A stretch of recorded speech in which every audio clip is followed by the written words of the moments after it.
All right, folks, it's time for Mullings Music and Memories. Just finished a great show on the radio show with Mark Lee, where I had the pleasure of talking to a stroke survivor, and definitely Joanne Glim was a truly great and amazing guest that shared a lot of knowledge about things that were going on in her life, things that were happening with what she's got going on in her world, and all of that. So we're always having a fantastic guest from around the world, and I've got some amazing guests that are getting ready to join me here also. So definitely I've become good friends with Eric, and Eric Delote has had some great things going on in his world. As a matter of fact, he's written some truly fantastic books, including a book that he's got out and has been out for a while. It was actually out during the Trump era, and that was the book that he wrote called Trump the Colossal Poison and all of that. So Eric wrote that, Eric Delote, and of course he's been a guest on my show a number of times, and it always has some great conversations going on when he comes in and all of that. But I know he's been doing some amazing interviews with some amazing folks, and he knows that I am definitely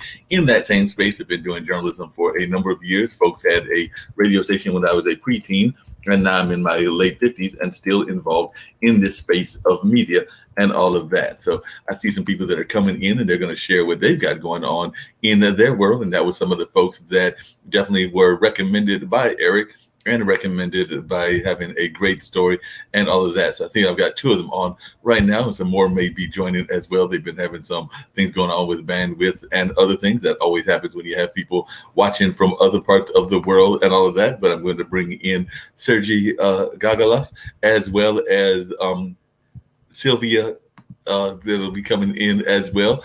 And then we've also got Carletta coming in also, and a number of other things. Also, I think we got Alexandria going to join us as well. So definitely some great things going on in the world, and definitely always glad to have amazing guests on the show. I know when Eric was telling me about y'all and what y'all have been involved in, it was truly something that caught my eyes, because I'm always big on inventions. As a matter of fact, my dad considers himself to be somewhat of a tinkerer and does some different kinds of things and all of that. As a matter of fact, even though I have no kids of my own, I have two nephews that are now in the ages of 12 and 13. August is their birth month, so they were definitely born and are definitely in that space of now being 12 and 13. And I remember when they were little people, even as infants, my dad was showing them science projects and what Mother Nature had going on and a number of other things. And I know that there has always been this discussion around whether you should even do that with young people, because some people will argue that it's much too early to try to get them engaged. But I actually disagree with that philosophy. And I know that my dad disagrees with it as well. I think that a lot of times some of the truly amazing folks you can learn at even when they're in the wombs of the mother and all of that, because we've even heard of people that had their skills developed even in music and other forms of creativity when they were not even out into the earth realm and all of that. They were still being developed as young people and all of that. So glad to have all of you amazing folks on with me and to share y'all's story, because as I understand from Eric, y'all have been working on some truly amazing projects and doing some great work in that regard. So definitely always great to have some amazing folks come on and share their words of wisdom, their words of thoughts, and all of that. So if you would definitely share a little bit with us about this great project that you have going on, where you're going to be talking about even the acoustic timbers and things along those lines. And I actually do have the video that I may pull up as well. But I'd love to hear some of the things that y'all are involved in and some of the ways of your own philosophies, because just to put it in an initial context, one of the things that one of our founders of this particular network talks about is that he feels that as a society, and he's particularly talking about the United States society and the North American society, we spend too much time not teaching people about things that they should have knowledge of at an early age. His favorite quote that he's brought on this show several times is that we use a 21st, we are clearly in the 21st century, but we have an 18th century attitude toward education. So therefore, he feels that we're not teaching enough about STEM projects. We're not teaching enough about financial literacy. We're not teaching enough about a number of other things that are out there in society that we probably should be reflectively teaching. So I guess I'll start with you, Sergi, and maybe if anybody else wants to jump in, is that something that you actually agree with? Because I know that that's something that he oftentimes will bring up into his conversations, the fact that we're not doing enough to encourage our young people, even as they develop their great skills.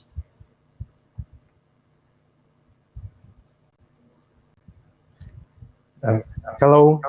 I'm Hey, sorry. how you doing, I'm Sergi? sorry. Yeah, yeah. Sorry. I'd like to continue as you speak English, but I'm sorry. I'm a bit slower. No, no problem. Okay.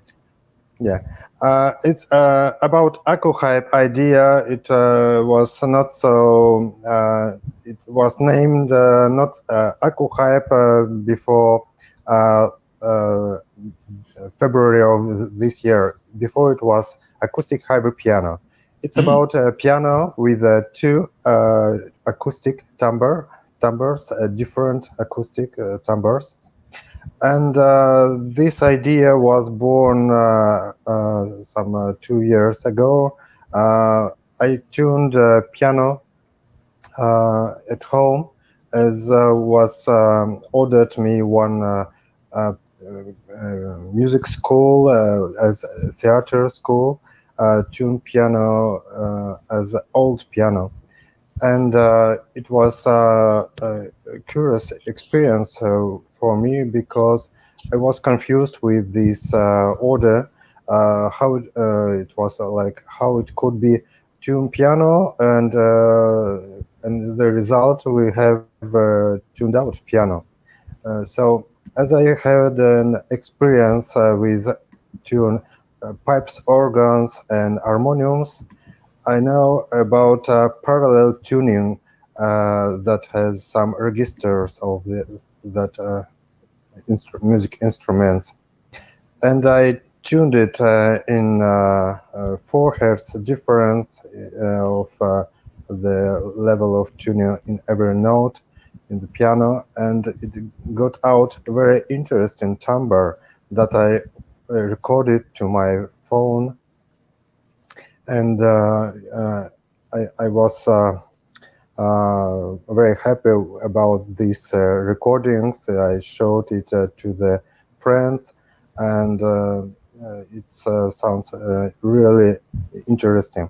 Then, when I tuned it at home, I invited Fyodor Veselov, the pianist, Russian pianist that is living in Barcelona, and Fyodor further said me, Sergey, it's something interesting. I can't stop it. I like it. And when we made some recordings, then we spoke about it. We decided that it's good to present it to the public and organize one small concert with such type of tuning.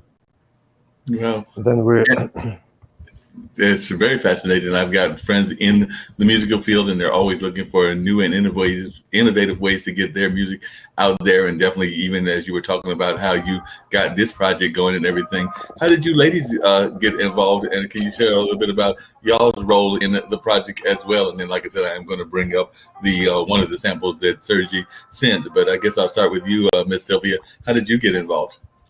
Hi, hello, everyone. Thank you for having us. I am Silvia Games Dubos. I live actually in the United States. I am in Pittsburgh, Pennsylvania.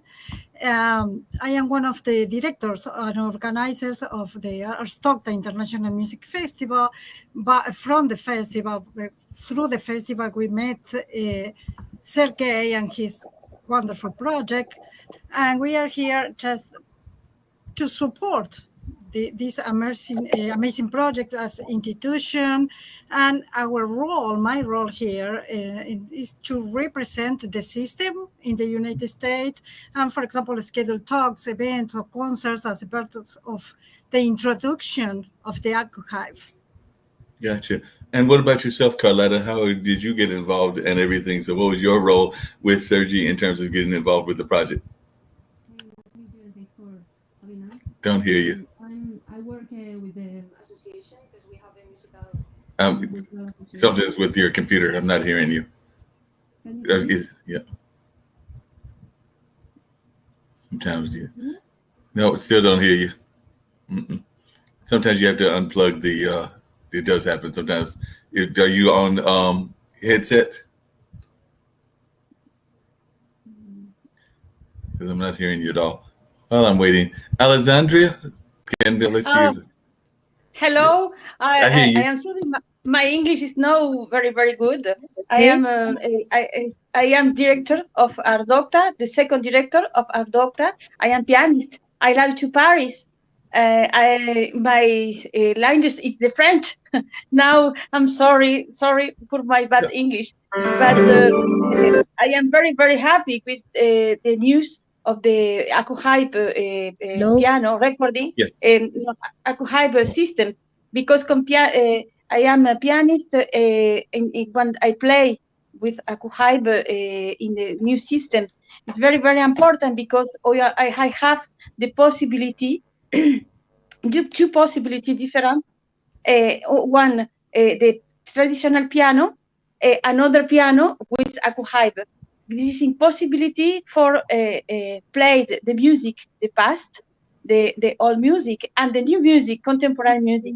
I think this invention is very, very interesting for the piano, because the piano not change in the time. Last modification of the piano, this is the pedal tonal, because I speak a small con pianist, sorry. The piano, this is created in a long time, 18e siècle. Alors, the piano is né in Italy, born in Italy, now a long time ago. And now, before the piano, this is not perfectly. Now, in the time, the piano is perfectly perfection in your evolution. But all the time, this is an instrument and perfection, not an instrument with the change. The pedals, the Akuhype, it is in two possibilities. The piano is a new piano, two possibilities. The piano and a piano with the song, very, very good song, and in another possibility the tuner. This is very, very interesting. It's absolutely new for the history in the music. Gotcha. Um, Appreciate you. Carlotta, I could hear you the last time and everything. Oh So yeah, sorry for that. I think yeah, there was some problem. Hello, nice to meet you, and thank you for having us. I'm Carlota, and I work with Musical Innovator, which is the association we have this project with. We have some other projects, but this one is the last one, the most exciting one for me. And I work in the part of the communication and writing and in the web. And I think like what you said in the beginning is really important, because you said like we need to change a lot of the places we are right now in society, like education, music, like we need to really change like a lot of things. So I find like Akuhype is like a metaphor to in a way like express this, because it's a way to regress to the past and like I don't know, explore the music at that time, like in the beginning of the blues in the USA, right? That people were like playing with the piano, they were out of tune, but it doesn't matter because it's like it's music, right? It's imperfect, but it's what it is. So it's a way to, like Alejandra said, conserve the normal piano, let's say like the piano that we have right now, but added like this amazing thing and like combining that. And for me, it's, I don't know, it's really exciting. I'm super like good to work in this project. And yeah, I think there's a lot of things that they can explain better because they are pianists and right. they can, yeah. Sergi, one of the things that I was curious about is I've actually worked with festivals, and I've actually worked with some of the festivals here in North Carolina, and sometimes they want a certain type of instrument. I know that a very popular instrument that oftentimes becomes a headache to get is the Hammond B3 organ. So a lot of times they'll want that sound that the Hammond provides, but that's not a easy instrument to move around because it's a very heavy instrument. So some of the pianos are more heavier than others. You can say the same things about some of the other grand pianos that are out there. So will this system that you have created help people get that sound that you're talking about without necessarily having to have that big instrument moved as much as it is? Because I do know as a festival organizer, that sometimes becomes a problem as well, because you want to give a certain sound, but you don't always have the ability to move those big pianos around. And that's actually something that happens a lot with concerts, whereas the smaller instruments, the bass, the guitar, and others are easier to move. So I'm wondering, will this system help in that regards as well? I think it was difficult to make this parallel tuning in piano. Why it was not appeared before? Uh, uh, because when we tune piano to with here, it's approximate. I don't know how to explain exact. Okay, when you tune one part of a piano, just change a level. Other part of piano change level at the same time. So you when you tune parallel tuning by here, it's get out not so beautiful. It's not exact, not a parallel tuning. It's some approximately quality, not so good. And with now we have electronic pianos that we can tune it more precise, more exact. So why we can tune it with two tuners at the same time and equalize it. Yeah. And I think it's new for now, and we can work with this and not as it was before. And I guess and maybe Sylvia has some thoughts about that as well, because it sounded to me like she said she had some festival organization background also. But that being said, I was wondering, because I know oftentimes in modern society, and if Carletta or anybody wants to jump in, we've seen so many people that are wanting that rich sound, wanting that like very good sound, but then there's so many ways to get it through synthesizers and through electronic ways that I find that even some of my musician friends are going more toward not the natural sound, but going more toward wanting that sound that's able to be created electronically, and therefore it's a little bit not as genuine as the sound that you get from a true piano and all of that. But I'd love to hear from any of you, Sergi, and any of the ladies, your thoughts about that, because I do know a lot of my musician friends have been going more toward the synthesizer version of music. Yeah. First, regarding that, about what you were talking about, well, I have, for example, a festival in this place, and I cannot transport every single piano. Right. You have the possibility here with the AccuHive that, for example, Sergey, in this case, he is going to come to the festival and he is going to set the regular pianos with that intonation as well. But Okay. you are going to have the two sounds, as they says before, in only one piano. So with the help of only one pedal, you can change. So you don't need to transport every single instrument and piano to the places. If not, I mean, the tuner can come and can do the job there.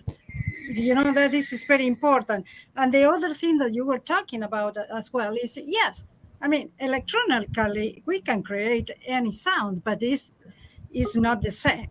It's not the original. It is not going to sound as something genuine. And I think always musicians, I am a cello player, I am not a pianist, but I am always, for example, trying to look for the experimentation.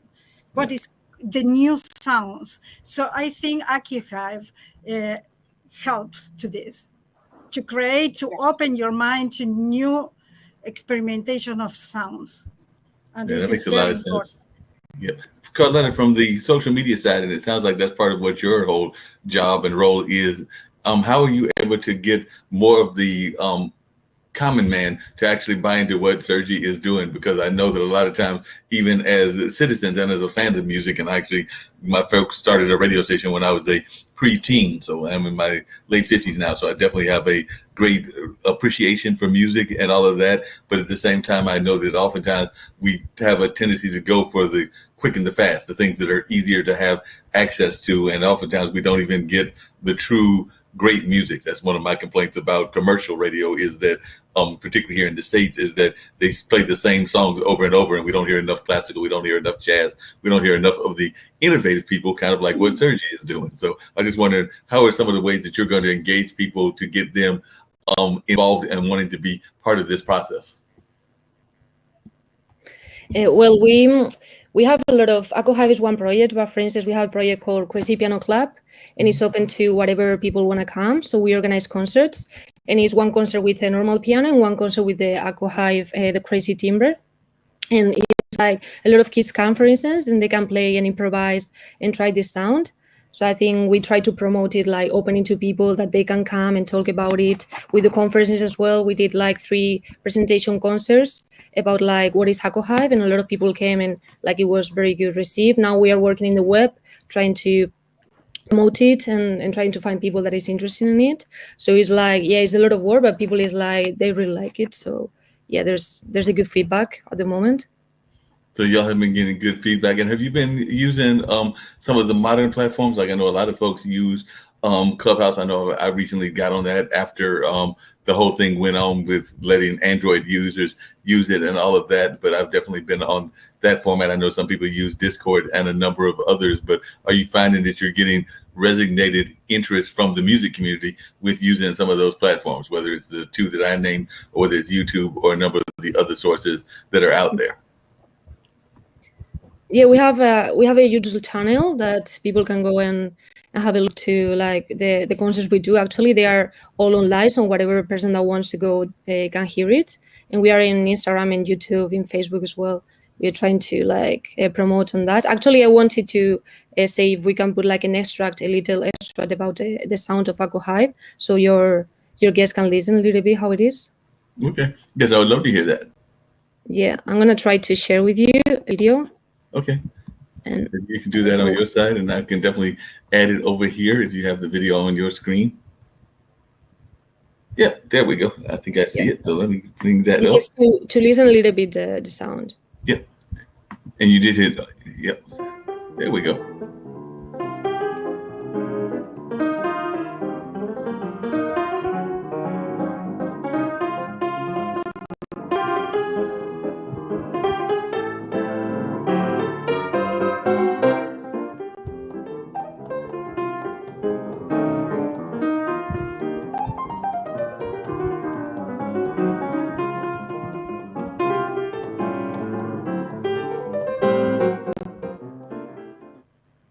I like that. That's very smooth and very good and everything. So definitely it sounded a lot more clear and crisper and all of that. And definitely you can see where this innovation has truly been helping a lot of folks in that regards and everything. So I can definitely see where it could have a lot of positive senses and definitely allow folks to have a greater joy of the sound. How are you reaching out to the musicians, and how are you trying to get them? Like I said, you've got 2 here with your team that are part of your team that are part of the music, but how are you actually reaching the larger audience of musicians that are out there? So I would be curious to know the ways that you are reaching them and reaching out to them. And I actually got another musician that will be joining us very shortly, who's get in the world of music, so maybe he'd be interested in learning as well. So definitely that's George McCullough, and I'll be bringing him up very shortly as well. But definitely I'd love to hear how y'all are reaching out to different musicians. Anybody? We work in Barcelona basically right now, because we have our association there. So all the musicians we were working with is a lot of musicians in the part of jazz and improvisation. And yeah, we were working with people in Barcelona, but as well, we're planning to do some festivals in France, in the USA. So at the moment, like we are contacted to, Sergey knows a lot of like musicians that are interested in it, right? Cool. Who are some of the musicians that you already reached out to, and what are some of those festivals? Sergey? Sergey? I'm sorry? I was asking who are some of the musicians that you reached out to? Musicians. I'm sorry, I didn't understand. I think it's I understood that it's about involved musicians. I listened before. every day come new people. For example, by mail, I receive every day letters from musicians of different parts of the world, and there are pianists, composers, organizers of the concerts, and for example, and I think this uh, idea of Aku Hype will be spread through the world in some short time. Many people interested on it. For example, with Alexandra in France, we try to organize concerts now in the end of this year, and Sylvia wants to organize in the United States, and in Argentina, in Cordoba, there are people want to organize concerts. I think through some short time, there are much more interest and more people will be involved to the project.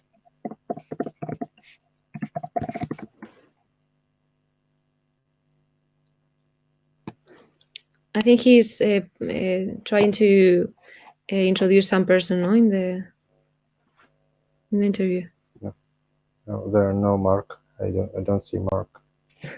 Sí, creo que está intentando meter a una persona que va a venir de invitado.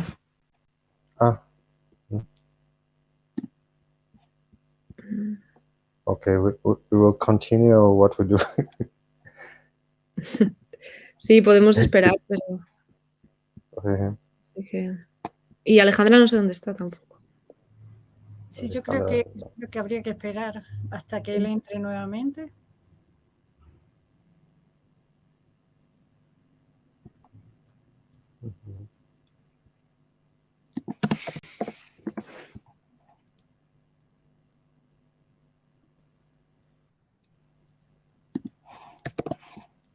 Sí.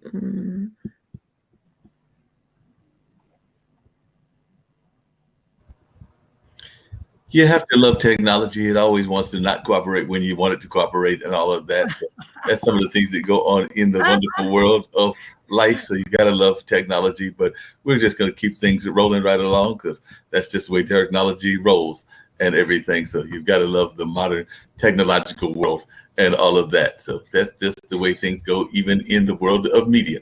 Technology does not always want to cooperate, but we're not going to let that stop us and our great conversation. While we're going, I was going to bring up, and I think one of the other people dropped off there for a second, but I do want to bring up George, who is a musician, and definitely George, glad to have you here to join the conversation and everything. Sergi, by the way, is a gentleman that has come up with an amazing tuning invention. So that's part of what we were talking about. And I know you've got a song that deals with the ways of positivity of the way of handling this crazy pandemic that we're in, but from an artistic standpoint and all of that. So I'd love for you to share a little bit about what's going on in your musical world as well. So if you can share a little bit about what you've got going on and where you're coming at us from, because I know that you're not here in the Durham, North Carolina area where I'm at, but I'd love to hear a little bit about your things that you've got going on as well. Oh no, thanks, Mark, for inviting me to your show, and hello to everyone there.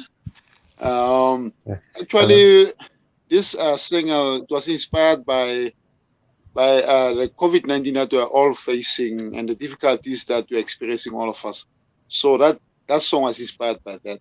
And also thanking God, for blessing me and everyone else through all this COVID-19. That's what this song is all about at the moment. It's still a single. I'm still working on the full album, but for now, I'm still on that single at the moment. I'm still promoting it and making sure that everyone knows about it. So far, yes. Sounds great and everything. And definitely, that's one of the things that even on some of these other shows we've talked about is the fact of the importance of music to society and all of that. So I'm going to actually bring Alexandria up. I see her now as well.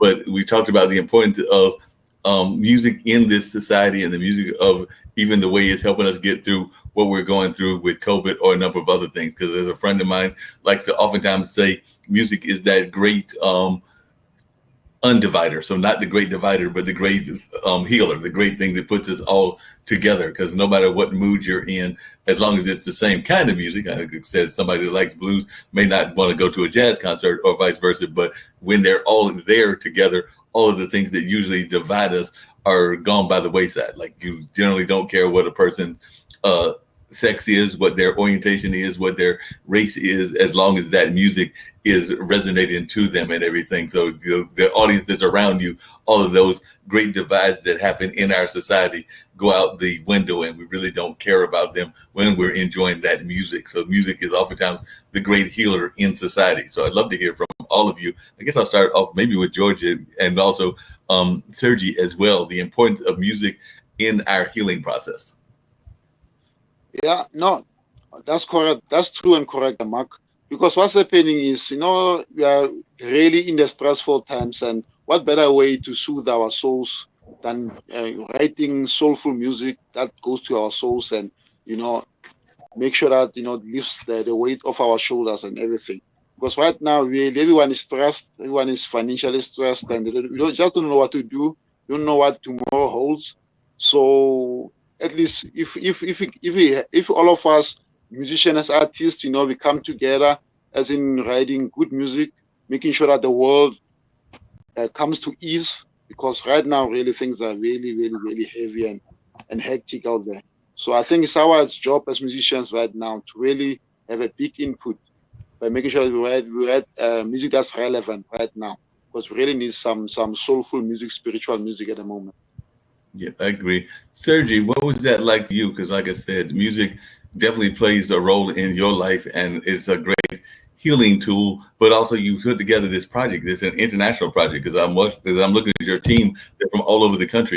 You're doing this in the middle of a pandemic. So how were you able to even do that during this time? I know a lot of times, like I've got a musician friend that he was actually hoping to do a concert the month that we're coming out of, but now it's been pushed back to October. But as a musician, he really wants to be there with his musician friends together, but they are having to practice and do other things separate. And of course, they prefer doing it together in the same room. And I'm sure even with this project, you would have preferred people to be together.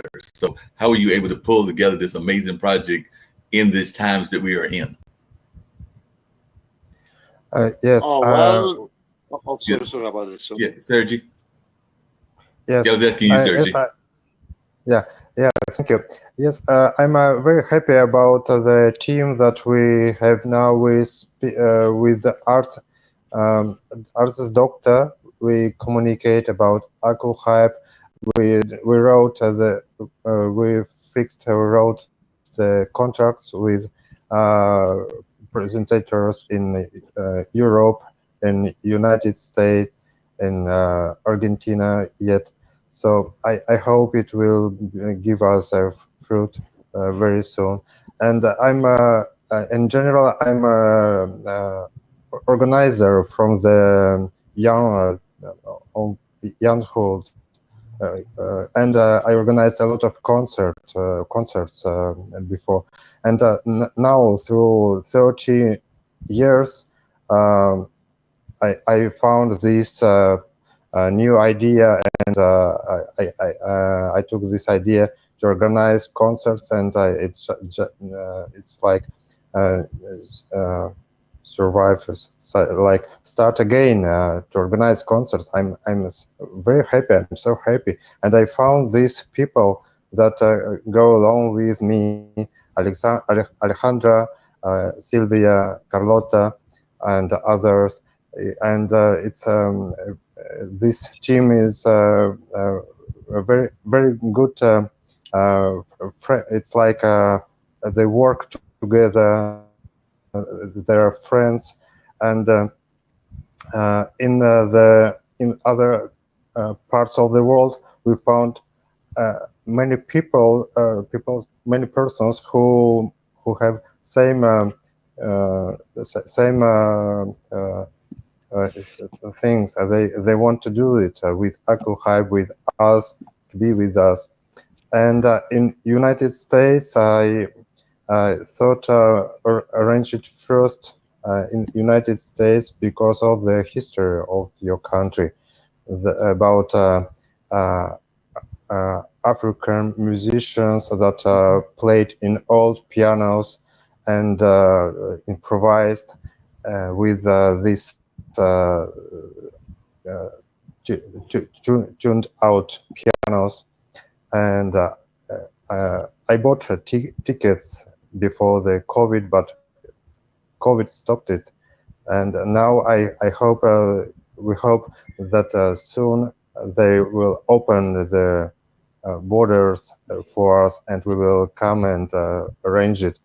If you have possibilities, for example, in Spain, we organize concerts. They permit us half of 50% of public, but we organize concerts yet.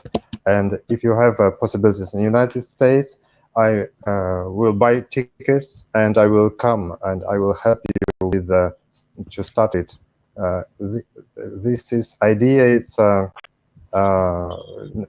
about money, not about any business.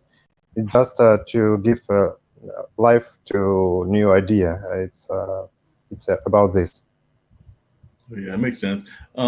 Sylvia, one of the things I was going to ask in reference to that, actually on the board of a couple of the theaters here. Actually, I work for one and I'm on the board of another, and everything, one seats about a little bit over 1,000 people and the other seats several hundred, like about 400 or something like that. But they do concerts regularly. The DPAC, which is one of our bigger ones, it's maybe like 2,500 or something like that. But a lot of them are now having to still put in restrictions. I mean, there are mask restrictions. They're definitely in some places requiring vaccination cards and things of that nature. So as an organizer, as one that is helping Sergi, are you concerned about being able to pull this off this year? Or do you think that it's going to be more realistic to be done in 2022 or 2023? Because I know even locally, we're seeing some of our tours that have stopped or are being pulled back because of some of the upticks that have happened, like Delta and some of the other things. So there is a concern about that. And I do know that even here in Durham, North Carolina,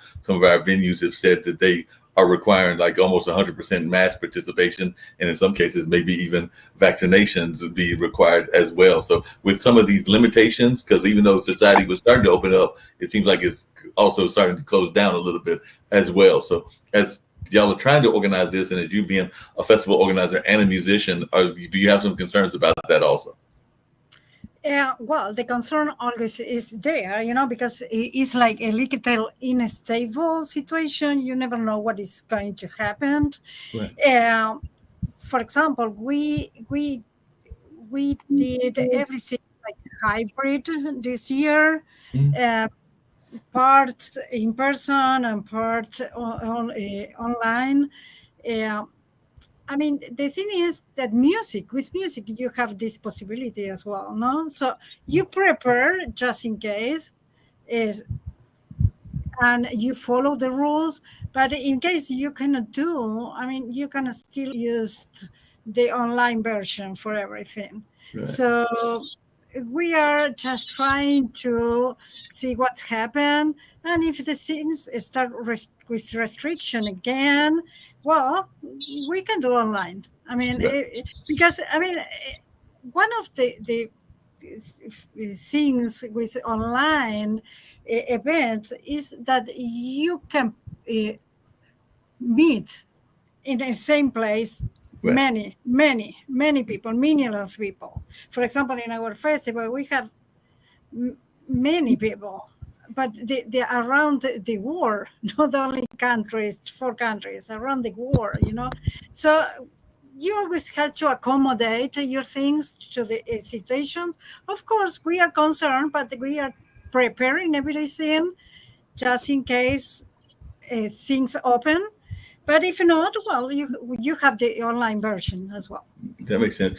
Alexandria, and that actually, as a musician, I'd love to hear from Sergi and maybe even George about it as well. But Alexandria, there's some people that are feeling that when concerts reopen, that we're going to be seeing more of this hybrid version, where there will be people that'll be at the concert, but because of safety, a lot of people will be wanting to watch from home. and even whether it's a classical performance or whether it's a rock and roll performance or a hip hop performance, they're feeling that it's going to be a mixture of both. So as one that is a performer, how will you be able to do with almost like serving two audiences? Because if you're doing a concert that is also being recorded for virtual, you're having to perform for both the person that is there in person. And that's the shows that I really enjoy as even an MC, the ones where I can resonate with the audience. But then you're also going to have to be performing for an audience that might be observing at the same time, but far away, and you don't really know what their reaction is. They could be having a good, positive reaction about what you're doing. They could be sitting there going like, I'm not really a big fan of this music, and going around doing their dishes for all we know. So how will you blend those two audiences together as a performer? Sorry, Silvia, ¿puedes traducirme? Bueno, esencialmente él estaba preguntando cómo harías en el caso de que tenés que, por ejemplo, hacer un performance, tenés que tocar un concierto en vivo, pero hay gente que dice, no, por esto del COVID y todo esto, yo prefiero verlo desde casa. Entonces, ¿cómo unirías las dos performances, la online y la en vivo? ¿Y cómo atraerías a la gente que sobre todo está viéndolo online para que no se distraiga y mientras vos estás tocando empiece a lavar los platos, por ejemplo? ¿Cuál sería tu posición con respecto a eso? Vos me traducís, hablo rápido. Sí. En realidad es posible utilizar los dos métodos, solo que se puede primero hacer un concierto en live y luego trabajar con el concierto online, grabar el concierto online o hacerlo paralelo. Y la gente es inevitable, las personas pueden estar escuchando, es una cuestión de horas, en las que las personas pueden estar invitadas y ver, pero es inevitable que cuando la gente está en su casa pueda hacer otra cosa, pero eso no quita que la gente no escuche.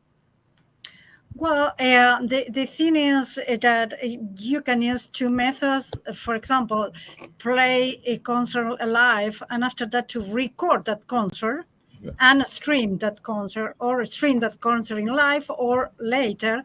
And I mean, it's inevitably that the sometimes when you are at home and you have to listen to something, you always are doing another things. So you cannot, I mean, it's unpredictable, the online process. But the idea is to do, for example, concert live and record, and after that pass that concert in YouTube channels or wherever.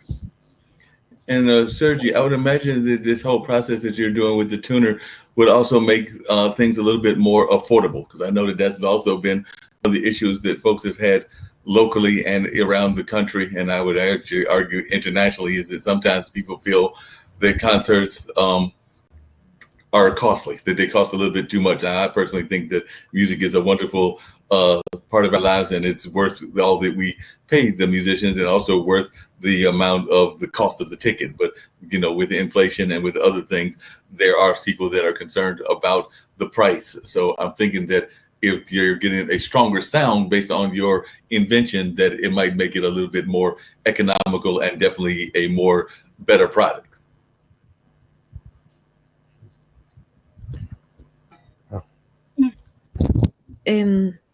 Sergei está preguntando que cómo haces para que sea más accesible a la gente asistir a los conciertos, por ejemplo, en esta época que vivimos ahora de crisis, que hay gente que no puede acceder a ir a los conciertos. ¿Cómo harías tú para, de alguna forma, abrirlo a este sector? I don't know what's the response for this question.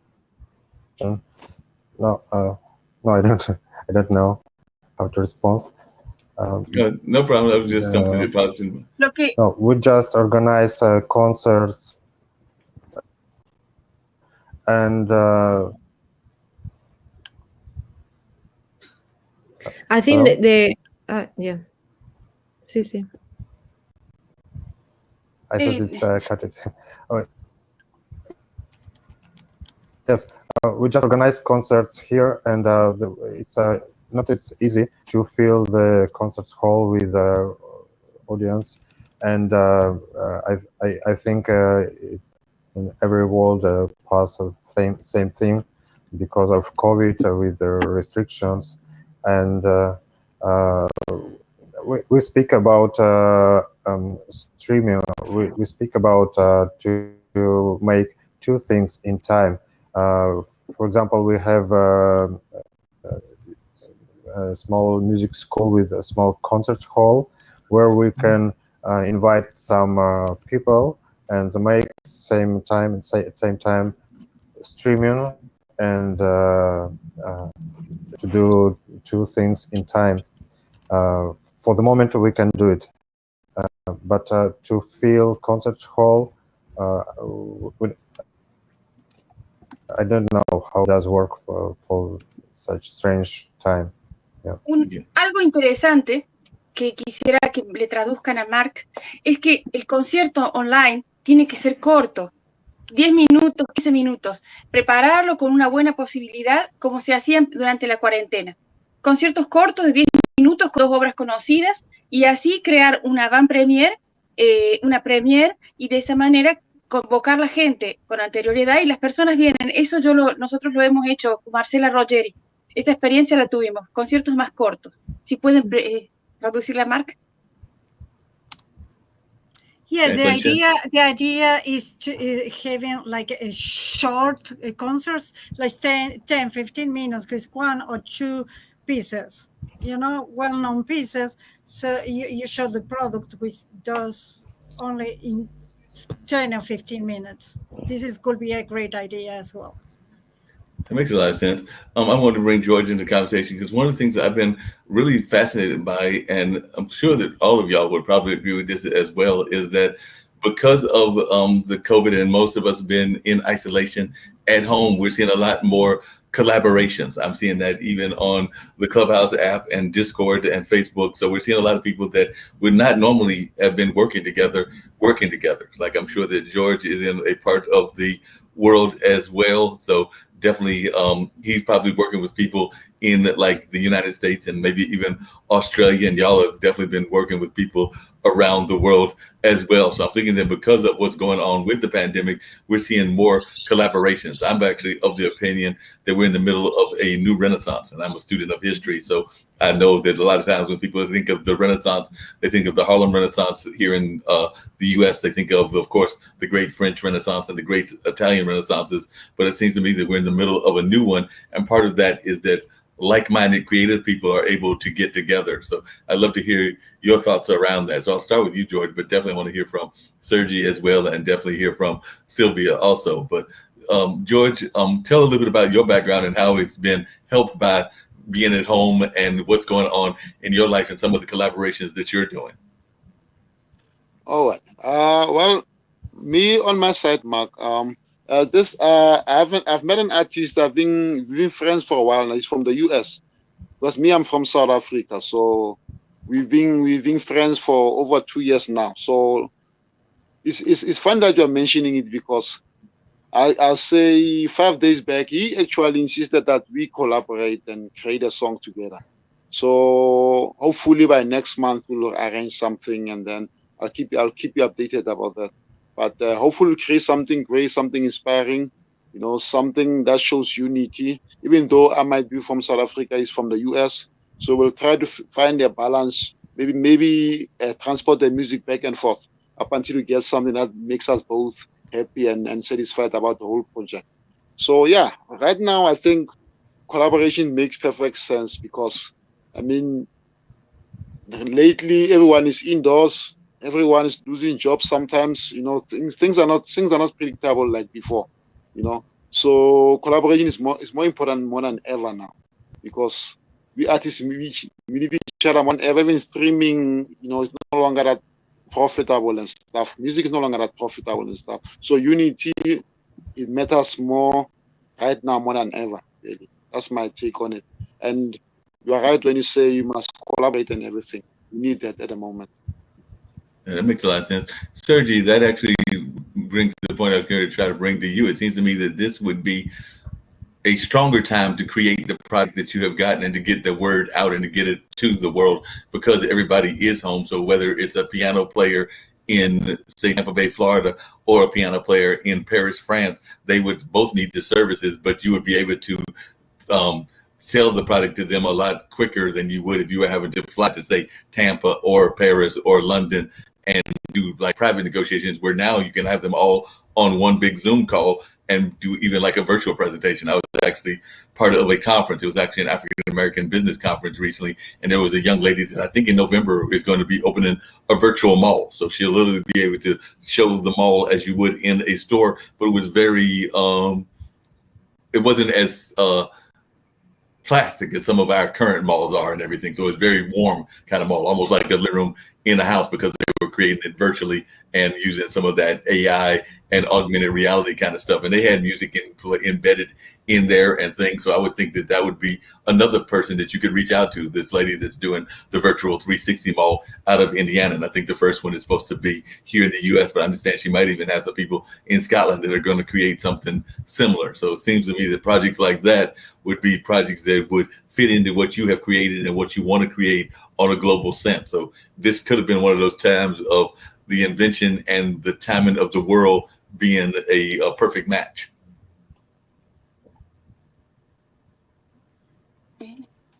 Yeah. Now we speak with piano tuners from other parts of the world, and I think in the future, in some short time, there will appear piano tuners that will prepare pianos, and you could organize concerts in a less expensive way. So, and for the future, there are other idea to make one Aku Hype that will be produced, specially produced as Aku Hype. It's a question for producers, but it's in the future. Maybe in the next meeting, I can explain the details about that.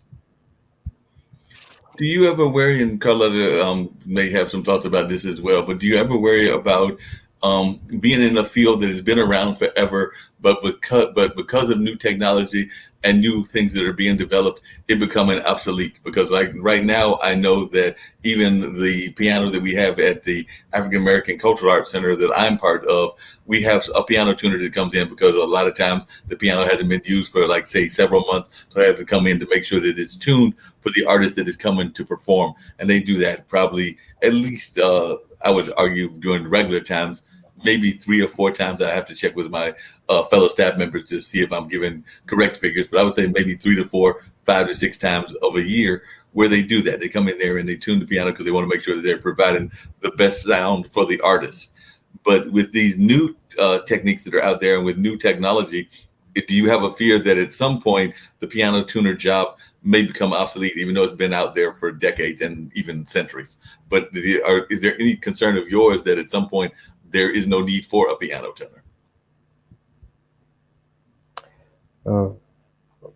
For the piano tuner, it's a special way to prepare pianos, and a little more difficult. For the beginners, it's impossible to prepare Aku Hype well, so it's just for professional piano tuners. Yeah, I hear you. And I think that's where I was going. No, go ahead. I'm sorry. I'm sorry? Oh, I was letting you finish your thought. I don't understand. Sorry. Oh, no problem. I was just letting him finish his thought. Carlotta, what are your thoughts about that? Because I do know that sometimes as a young person, there are certain fields that might have become almost obsolete. I mean, I've even heard that about automobile engineers and things of that nature. So, like I said, I have a great deal of respect for piano tuners because we actually have to use them all the time at both the festivals that I've worked as well as some of the performance venues that I've worked as well. So I know oftentimes we will call them in because a lot of times the pianos are not being played all the time. So a lot of times they wind up being display pieces, for lack of a better term. And then when they are needed to be played, you have to get them tuned. But if we're in this modern day technology where there's so much of things that are able to be done electronically and done without a great skilled man like Sergi, even as a young person, are you concerned that somebody that is of the skill set of Sergi may be lost in the transition to this digital world that we're going into? Actually, like I think it's like Corona like accelerate everything a lot. It's like teleworking, for instance. People work from home a lot.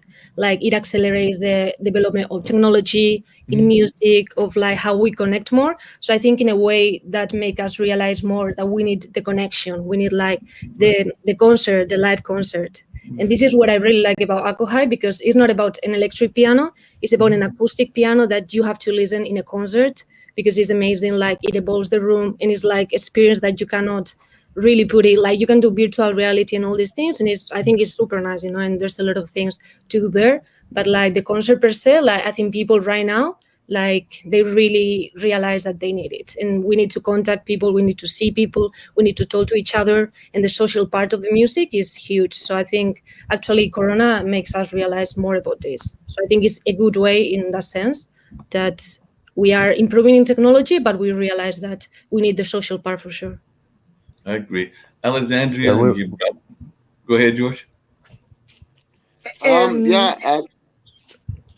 I agree with Colleen. Am I right? Is that the name, Colleen? Carletta. Not sure if it's the name. Carletta. Yes, sorry about that, Carletta. Sorry about that. No, yes, I agree with Carletta.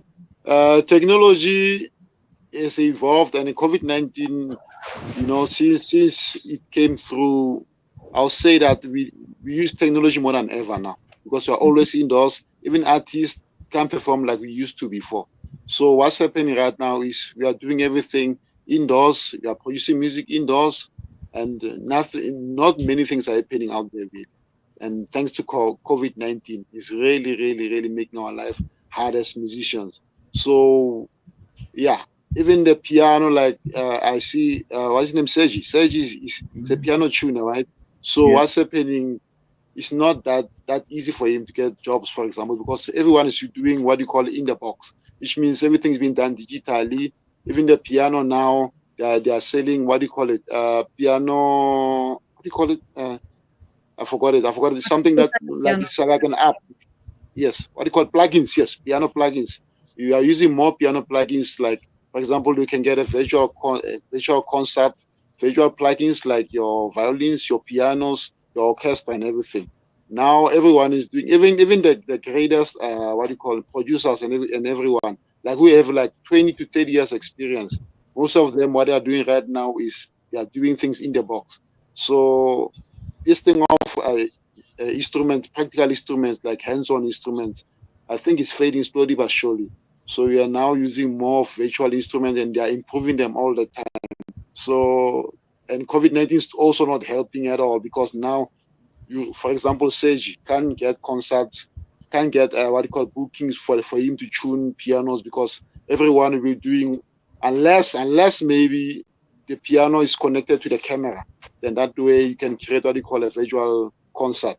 I think that's the solution for piano, unless he's being called to tune the piano so that it can be played in a virtual concert kind of thing, like the cameras being put there for everyone to see them playing live. But yeah, COVID-19 has really, really, really made our lives very difficult. Already difficult lives being made even more difficult by COVID-19. So yeah, these times are really trying times. Really. Oh, yeah, definitely. So can only hope for the best. Really. Yep. Alexandria, as a performer, what are your thoughts about that? Because definitely, I know, having friends that have played the cello and played some of the other instruments that are in that cello family and everything, they love the feel of being with the audience. They love that feel of being there in that environment, and definitely it's hard to do when you're doing it virtually. So how are you able to, what ways do you use to engage the audience when you're performing in a virtual environment? And are you concerned about people using synthesized sounds or electronic sounds to create the sound of a cello or the sound of a piano, and it may be kind of like creating less jobs for those of you that are skilled in the cello? I'm sorry, Carlota. Sí, dice que ahora en la época que estamos es como, por ejemplo, se están haciendo, puedes tocar en el ordenador violín, piano, tienes como todos estos rangos, y si te preocupa que eso de alguna forma haga perder un poco la esencia, y también si los conciertos online, ¿cómo los contrapones al concierto real en vida? I think I speak I think the possibility, electronic possibility with the cello, with the violin, is not nice and very good. The song is not really. This is an electronic song, and not harmonics. Is not a beauty. It's not possible with the same song with the really cello. It's not possible. I play the cello, and now all the things, all the notes, it is wonderful. But and the technology is amazing for studying, for the moments for listen and the song when the composer, for the composer. But it's not possible to the competition with the really instruments, with the electronic instrument. But in the concert this year, I am teacher of piano and cello. This first time, this is very, very difficult. First week. Oh my God, my lesson. Oh, the people's not possible. But before, after, the people, the young people, the old people, with my student is working with me with the telephone, with the small tablet, iPad, with the computer. It's very, very interesting with the adaptation of the people with the new technology for the problem with the COVID. For the concert on YouTube, for the small student, for the student is very, very important, the concert. This is the high moment in her life. Now for the small student, recording in home, for me, I am concert on YouTube. This is important because all the people see the concert of 30 minutes alone.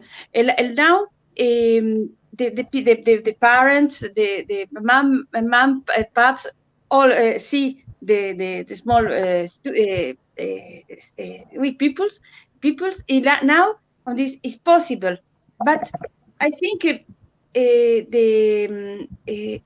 that in this moment with the war is complicated with the problem of with the COVID, and the solution is not too much solution for this. Now is a adaptation, the people adaptation, the concert with a small in YouTube, but not possible change the really concert with the big song. Not possible. This is an experience only so wonderful, the concert with the musician, with the orchestra, but with it and see through in the computer is good. It's possible see, but it's not same experience. Oh, wow. Yeah, definitely. And I can see what you're saying and everything. I see that Carletta has pulled up a song that features the cello and the piano. So I want to let folks check that out as well. And I'm actually a big fan of definitely the stringed instruments. Actually, I'm a fan of the great Esperanza Spalding and things along those lines. But I was wondering before I played this piece, if there were anybody within that family that in the modern day realm have really influenced you and that you really enjoy. Like I said, I'm a fan of Esperanza Spalding, and we have a young lady locally here named Genevieve Palmer. Or actually, I'm sorry, she changed her name to Sinclair recently, but Sinclair that does a lot of great music, and there's others as well. But I was just wondering if there were people that resonated with you. And since Carletta, you're probably gonna have to translate. And by the way, Sergi, I think I'm gonna steal Carletta and have her as my translator anytime that I do international shows. So I might be borrowing Carletta every once in a while for my international shows, so she can be my translator. But Carletta, are there any musicians that are really resonating with you that you really enjoy in that jazz, cello, piano, bass world and everything? So are there any, or just the jazz world in general, are there any musicians that resonate with you? And then I'd love to hear the same from Carletta, George, Yeah, well, and Sergi. I'm discovering like a lot of artists that, because we work with them, so it's so nice to meet them in person as well. And like this video, for instance, that I sent you is Delis Duo. and I don't know, it's a duo that I really like, and they do jazz, but they do classic as well. And Elena Lasko is a Russian pianist, but she's very good. And actually, we were thinking about doing a project with her that I think is quite resonates with the thing you said before, because we were thinking about doing kind of like a project of like a competition of improvisation, because we wanted to give the improvisation an important role, because we are losing a little bit that, right? Like we are being too mechanic, so we wanted to go back there with Echo Hive as well and being like outdoors. So it's better for COVID, right? Like we are outdoors and people can enjoy much better. So we were thinking about doing that, and yeah, like I think there's a good option to be more outside and do things more outside than indoors all the time, and doing concerts in that way as well.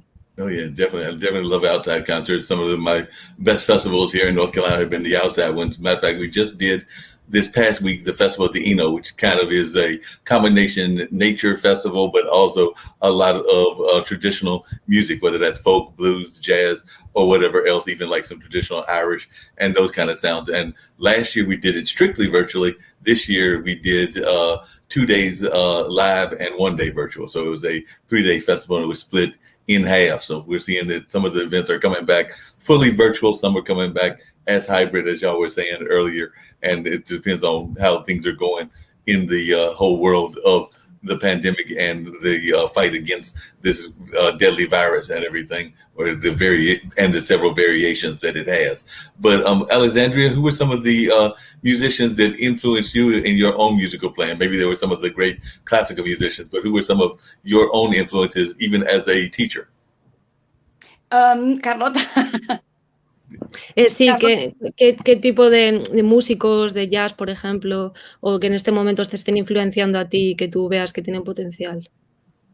All the now for influence, I love so much Herbie Hancock. Oh yeah. And the jazz, I love Herbie Hancock. I love and the pianist, Thelonious Monk. Duke Ellington, the best for me. I play the piano because I love so much Duke Ellington and Maurice Ravel and Chopin.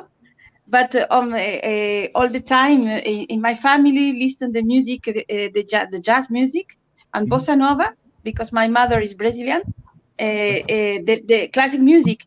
Now I think the jazz is so wonderful, so important, because it's the two music together, the improvisation with the music, writer music, composer music, because it's possible play a sentimental mood of Duke Ellington, but same Herbie Hancock, Kay Jarrett, I love that. Kay Jarrett on Duke Ellington, and same Duke Ellington play sentimental mood with the different improvisation is amazing. I think for me the jazz is so important in the history of music, because in the 20 cycle is 20 I don't know the number, but Ravel and now George Gershwin in America, in the travel to America, and now Ravel, now the musician of jazz, his music is wonderful, with the influence of the jazz, the Ravel music, with the new colors, the new harmony is amazing.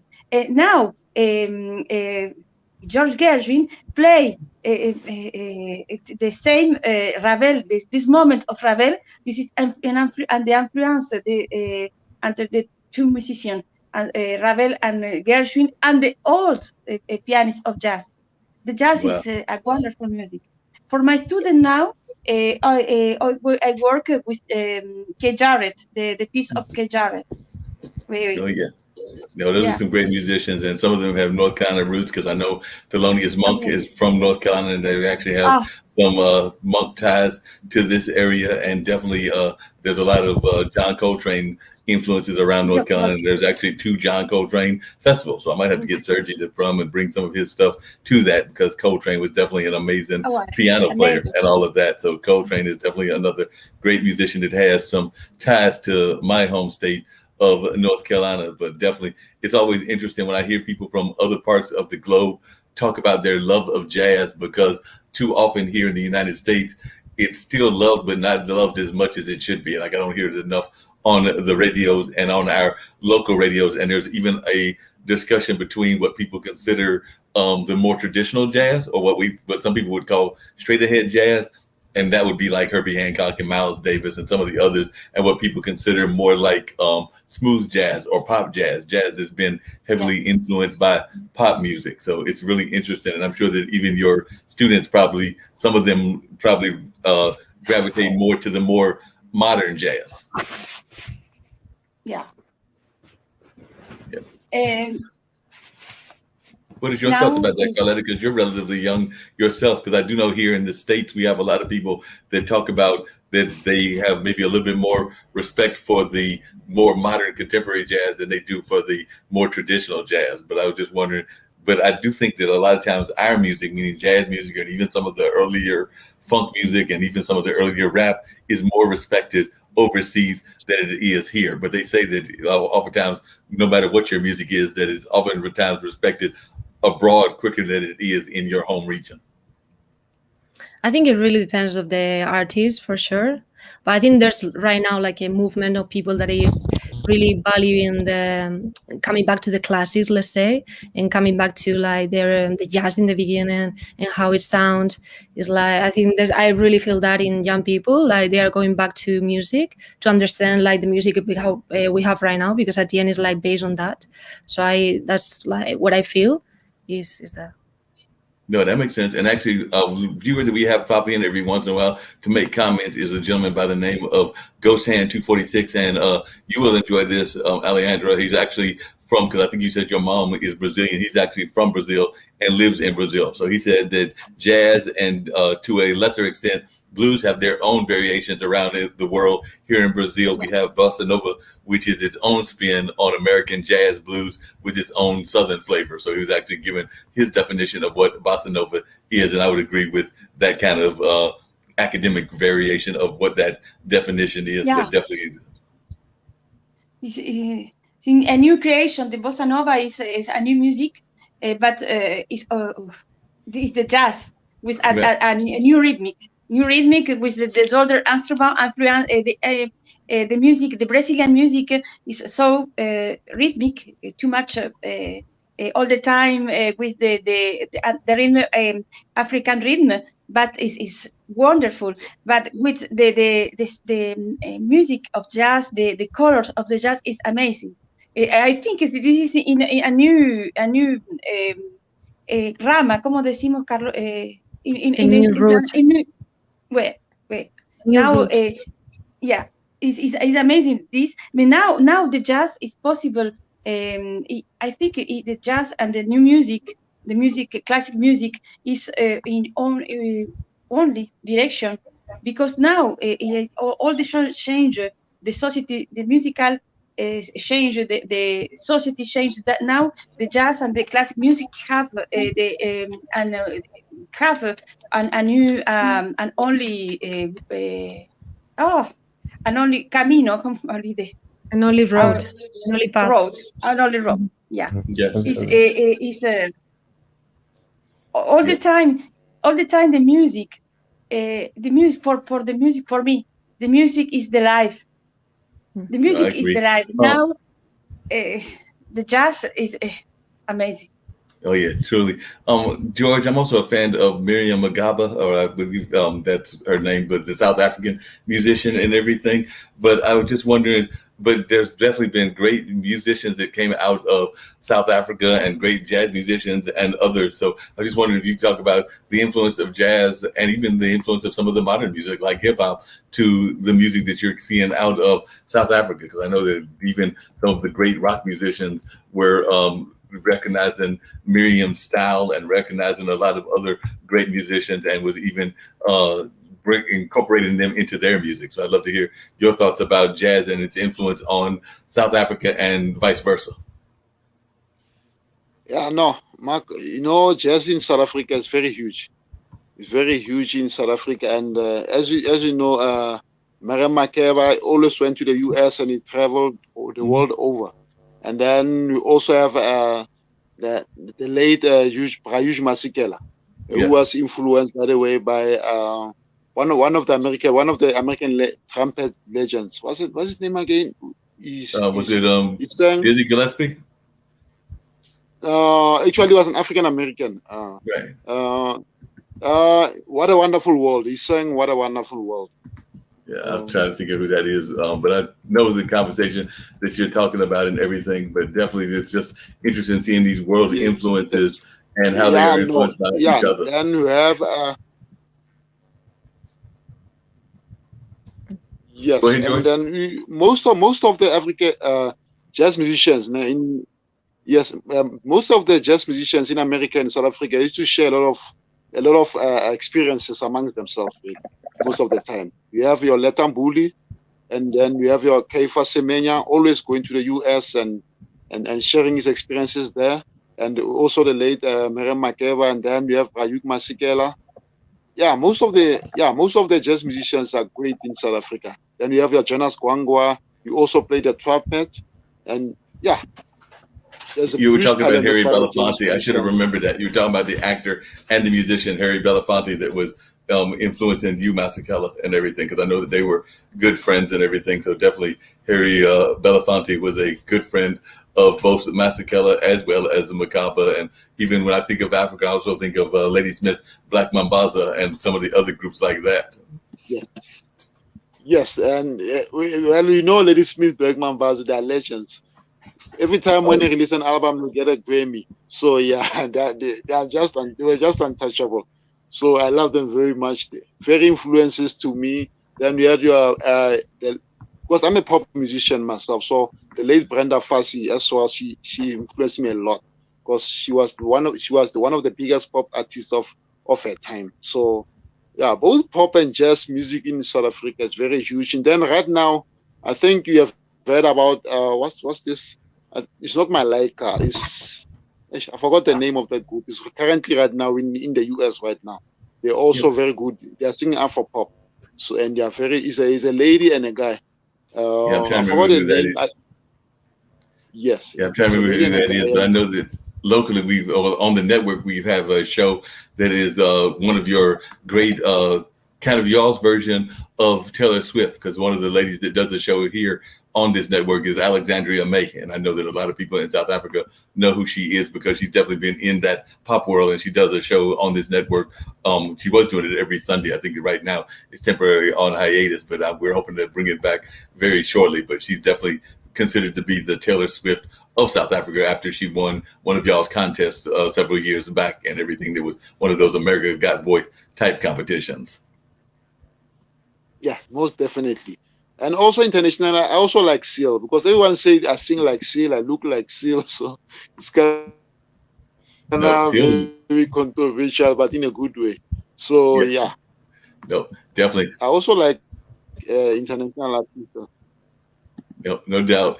Sergi, who are some of the people that have influenced you in your both piano tuning career as well as just your music career very good, in general? And that's it. Sergi? Yeah.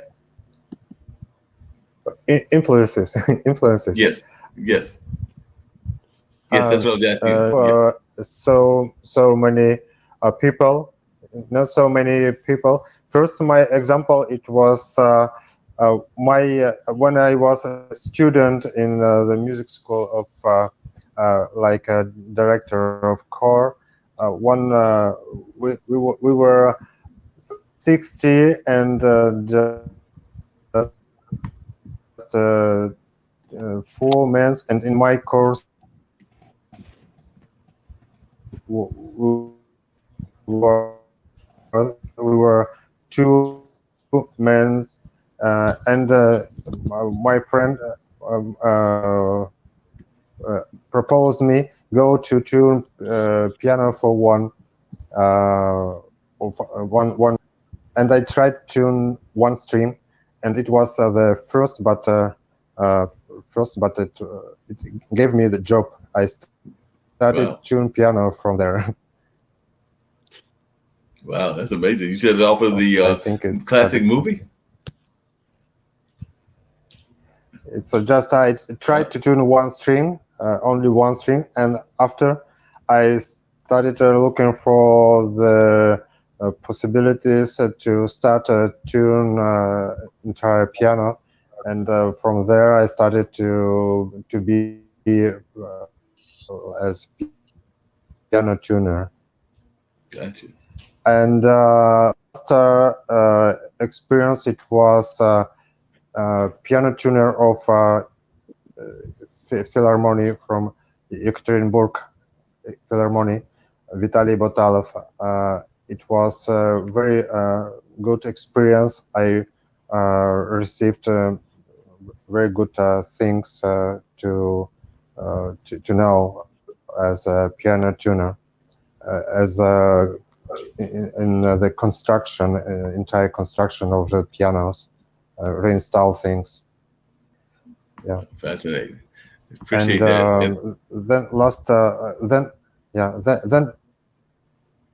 Then it was a Scrabble organ, pipes organ factory in Slovenia, Rogaška Slatina, where I had an experience as pipes organs tuner. It's a big influence for me. One of the things that's, Sergey, one of the things that you would be sad to know is that some of the times in our churches and our historical churches, some of those great pipe organs that had that resonant sound have gotten into a state of disrepair. Because I know the Cultural Arts Center that I was part of, we actually, when they did the renovations, they took that beautiful pipe organ out of the venue, and when they took it out, they stored it, and then they lost it. But then we've recently found it, but we found parts of it. So it's actually stored in a part of the Cultural Arts Center and needs to be either restored, but that's going to be hard, or turned into an artistic decoration of some sort. Because I do know that even at one of our local universities, that's what they did. They converted that beautiful pipe organ into like some decorations that are more of a cosmetic type view. So it's not really a true, you can't play it, but it's just kind of an artistic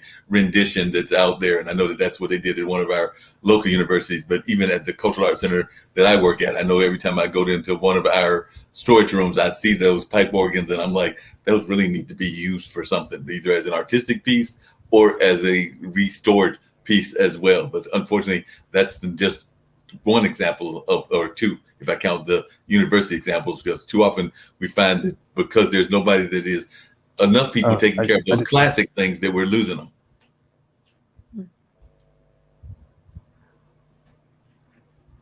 No, I'm sorry, I didn't understand the question. Carletta, if you'll just ask him his thoughts about how some of the classic renditions of the instruments, particularly in the West, have been lost in some of our churches and things of that nature. And you can tell him that I was giving him some personal examples based on what I've seen in Durham, North Carolina. But if you can just let him know that that's really what I was asking, was his views about some of these classic pianos that are being lost because there's not enough people to take care of them. Te pregunta si crees que se ha perdido un poco el piano clásico porque no hay suficiente gente que esté teniendo cuidado de ellos, por todo el tema que hemos hablado antes, de que hay un tema de mucha evolución en la música electrónica, pero no tanto en lo otro. Yeah, it's about electronic music. I think it's a big influence of electronic music, and a lot of styles. And in general, we go now to internet and online, and we don't meet so much before. For example, we don't go to the movie together. We don't go to the concerts. It's in general changement in the world. I see, and but this idea about eco-hybrid small step to the past, and we just remind to the people that acoustic sounds exist. Just let's come back and to listen it, and maybe we will find something new here. And it's ideas for musicians, for composers, investigate it again, and looking for more option, more ideas in the music. Yeah. Carletta, if I can ask him a follow-up question, if you'll translate it. Well, I was trying to get at it, and of course I don't understand the translations that you're given, but what is his feelings about kind of the loss of those historical ones? Because that's where I was really going, was how we lose a lot of those historical places. Like here in the U.S., there was a lot of churches that used to have those big pipe organs, but they don't have them as much now, and they're disappearing. And part of it is there's not enough pipe tuners that can actually fix them. So when they get in a state of disrepair, there's not enough people that are able to fix them, and therefore they get lost. So as a piano tuner and as a world piano tuner, is that a concern that he has, that these kind of classical instruments could be lost? ¿Has entendido, Sergei? Maybe it's not. Yes, approximately yes. I think it's not big. It's not lost of classical music. It's just changements. We have too much information. Too much. We have a lot of possibilities to listen music in different channels. We have so many options that we just tired sometimes of the noise. We would like to be in the silence, and before it was we stay at home and no music, no friends, and maybe okay, let's go to the concert. But now we have a telephone, we have a computer, Sí, pero Sergei, radio, television. There are a lot of noise in our life, and maybe Sergei está this is the preguntando, point of the changements. Who are you saying, Carletta? Él está preguntando más por la parte de, dice por ejemplo que en las iglesias hay muchos órganos de tubo que se están echando fuera porque no hay gente suficiente para repararlos y para cuidar de ellos, y que si tú ves que en España está pasando esto también, como está pasando en los Estados Unidos, que hay como una pérdida de esa cultura y de ese instrumento. Yeah, now it's very expensive to repair pipes organs, and same thing as with acoustic pianos. With the pipes organs, go the same thing, and to the churches we propose now electronic organs. It's less expensive. It's less. Same, it's less expensive maintenance. You just buy it and you have it without problems. It's just work and no more. Not like pipes organs. You have a lot of expensive things around pipes organs. Yeah, that makes sense. I was going to bring Alexandria back, because the other question I have, oops, she didn't show up. So she showed up that way. So let me see. She might have to come back out and in and all of that. But the other thing that I was curious about is, and you might have to translate this, and I love you from Georgia as well, is here in the United States, too often there is a concern about the commercialization of music, because here in the United States, a lot of the music is controlled by one or two entities. So like if you go hear jazz in the local station in LA and you listen at the same time at say 3 o'clock in the afternoon in New York, you might hear the same music, because it's only like 3 or 4 entities that are in control of the mainstream media and all of that. And I was wondering, do y'all see the same thing in other parts of the globe? Because that's a big concern that folks have here, is that they don't hear enough diversity. Now we are hearing more because of the internet and people putting their own music out and everything. But there was a time that people were concerned that they were hearing the same 40 or 50 songs over and over again, and it didn't matter whether it was in New York, Las Vegas, LA, Chicago, or wherever, because there was only 2, 3, or 4 entities that are in control of mainstream radio. So I was just wondering, is that a concern globally, or is that just strictly a U.S. concern? So I don't know if you can translate that, Carletta, or if you get where I'm going with that, or if not, if you can answer it and maybe help Sergi. If I can bring Alexandria up, maybe if her camera is working, she can answer as well. But that's what was another concern that we've talked about on this show, is both the globalization of music, but also how music has been controlled by certain corporate entities. And I don't know if that is as much of a concern globally as it is here in the U.S. Sergei está preguntando que, por ejemplo, en Estados Unidos hay un par de corporaciones o de empresas que llevan toda la música y están controladas por muy pocas personas. Y te preguntas si en España tú ves que también esto sea así o ves que es algo global. Yes, I think it's in general globalization in the world. I think it's for everywhere. Yes, the influence of globalism in the world. I think yes. Gotcha. I think like a small association, because we just our association has 2 years, so we are quite small. So it's been quite hard to start, honestly, because I was there, like I came 1 year ago. It's very hard to start from zero and construct something and like have all the contacts you need. Doing grants, for instance, we try to do grants, but the grants normally goes for the same people all the time. Right. And these kind of things makes us very, very hard for super talented people with good ideas to go out there, because it's what you said. Like, it's just the same people doing the same things, commercial music. And at the end, I don't know, I think the small projects like this and like a lot of projects around is the really good ones, because people put a lot of love there. And if the team is nice, because you know the people, and it's another thing. I opinate. No, I agree. George, are you seeing the same thing in South Africa, where a lot of the music is being controlled by one or two entities, and therefore there's not as much love given toward the independent artists? Because that's kind of where I was going, was a lot of times the independent artists don't get as much support from the commercial side of music as they do if they are part of the established music scene. So I was wondering, is that the same thing in South Africa? Yeah. This thing of music being played on the radio and TV is a worldwide problem, really. It's not only an American problem or a South African problem, it's a worldwide problem. Because what I've realized is, while I'm watching a channel, a network, there's this song that keep on playing over and over again, and the same artist, if they release something new, they keep on repeating themselves on almost every music channel. Whether it's MTV based, Channel O, it's the same thing, really. It's a very serious problem. When you are an independent artist like myself, for example, the only thing I can do is promote my songs, say, from LinkedIn or YouTube or even Facebook and Instagram. That's my only place where I can promote my music. Otherwise, as far as airplay is concerned, it's not. Chances are very slim for myself as an independent artist.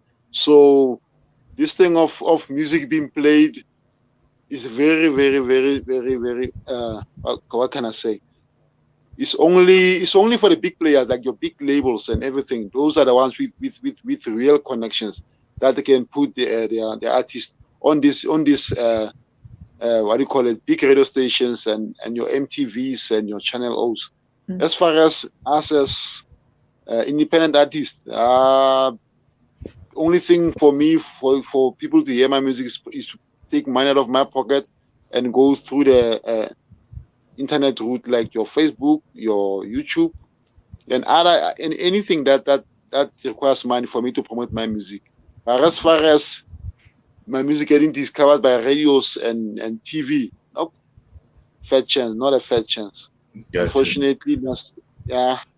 Yeah, I hear you. Alexandria, I was going to ask you the same thing. I'm glad you're back with us. But when we hear the classical music, it's oftentimes the great legends. And when we hear the great legends, of course, they've been gone centuries ago and things of that nature. So, and when there is a few of the newer ones that get out, it's few and far between. And they are kind of like a small box of them that they allow to go in that commercial market. So I was wondering, how are some of the ways that you try to break that? Because one of the things that we were talking about as you were off the screen is how too often the commercial side has got a limited amount of folks that they allow to be quote unquote discovered. Sí, no se te escucha, Elena. O sea, Alejandra, tienes que abrir el micro. Se está preguntando que, bueno, no sé si lo has escuchado, pero que él piensa que hay un par de personas que controlan un poco el sector de la música y que está muy comercializado y que eso no da mucha voz a los pequeños artistas independientes. ¿Qué piensas de esto? I think this is possible because the music, this is a big market, big market is now is the people, the stars, the artists, the big artists is not only the big artist with his arts. No, it's the big artist because it's the big publicity, the big work do with this artist, not the talent, only the talent. Now this other artist is not possible in the big concert because in this moment the music, the classic music is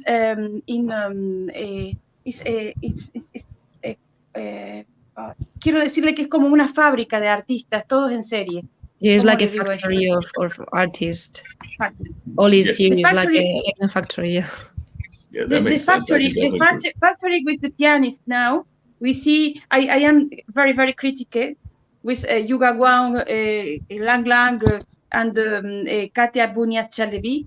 This is the young people. It's played very very very good, but this is not one person, one artist. It's the same. You in the time Arthur Rubinstein, Horowitz, the big artist.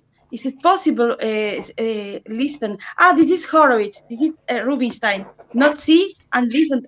This is this person. But now this is in the factory of the very very very good technical and the publicity, because it's not only the in the market of listen the music is in a visuality too. Now the musicians, this is the young persons, the very beautiful girls, and the with the too much movement for play, not necessary. This is the piano is the concentration, the hands, the fingers, not all the body. But now with the young artist, this is in the very very show. It's a very show. Is for see, not for listen. This is the publicity. I think the market of the publicity work for a small group of artists, but this other artist not very very important. A big talent, but not I don't know why not possible, because it's small, it's not beauty. This is today. I think the society is a visual society, and the fiction society, the fiction society, because the people is the beauty, young performance, not only the music. Today, for Clara Haskell, which is the big pianist in the story, this is not possible and long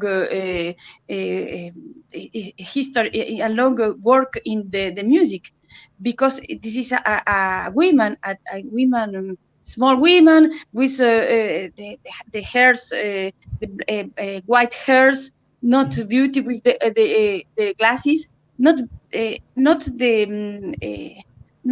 top model. You understand? And now this is the music need this.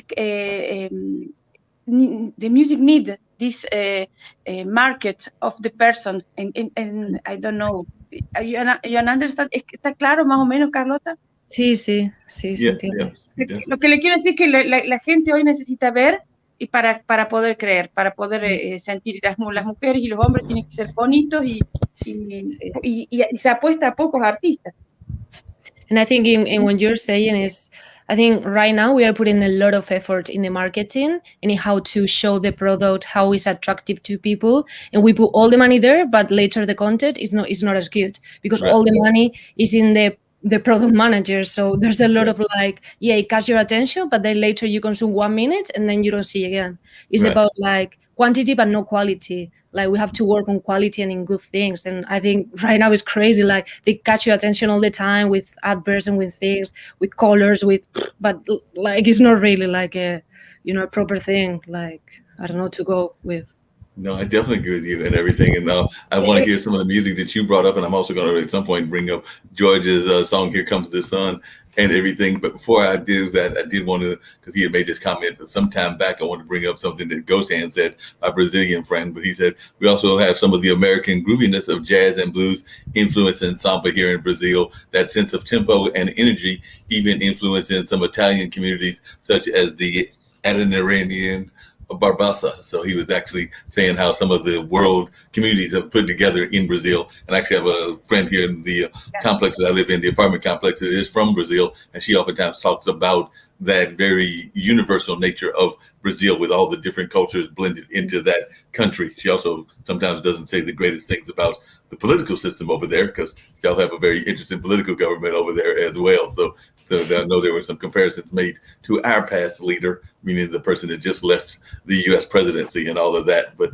off of that note, we will say a little bit of music. I think I played the first one that you sent, which I think you said was a combination of cello and piano. So I'll bring that one up, and hopefully we can hear a little bit of that one. So definitely as it comes up, I think this was the one that was classical music and cello.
Cool. I like that. Let me take that down. How do y'all find the musical innovators? And I guess this is for anybody, but I guess it's probably geared toward Sergi. But how do you find the folks that y'all are considering musical innovators? Do they reach out to you? Is there a process that they get picked and everything? And do you try to balance the society? So do you try to pick, like those were two young ladies? Do you try to make sure that you have a representation of what society is, whether that's your society where you live or whether that's just society in general? But how are these people picked as innovators? Yes, after first the concert of Crazy Piano Club, where was presented this timbre, I started to looking for more collaborators and to organize musical organize association, cultural association, to be possible to have possibility to ask funds and to organize more concerts, to find more possibilities. And it was I found two girls, two friends who accepted this, and we registered it. Then it was changed. These friends got out of Barcelona, and it was changed the team. Now we have Carlota and Anna, secretary in Barcelona. Wow. It's all. Yeah. Gotcha. And do y'all ever try, if somebody, well, two questions. Do you ever use people that are outside of, say, the classical and jazz field? Like I said, George is a pop and hip hop artist, and I know that there are other people that are listening that are into other forms of music. Like my friend Zach is a funk musician, and if y'all know about the sounds of George Clinton and Parliament, that would be considered funk music. And then I've got friends that are even in folk music and other styles of music. So are there opportunities for people like, say, George to get involved in the project with his South African pop music, or my friend Zach with his funk music? Or are we keeping it in just particular lanes of music or particular styles? We don't. We don't fix some certain styles. We opened for every style of music because of that. For example, if we speak about normal classical piano, classical tuning, we have it in every style where you could listen the piano, and why we have to fix it for some style echo hype. No, we give it. We opened for every musician who would like to play it and present their ideas with echo hype.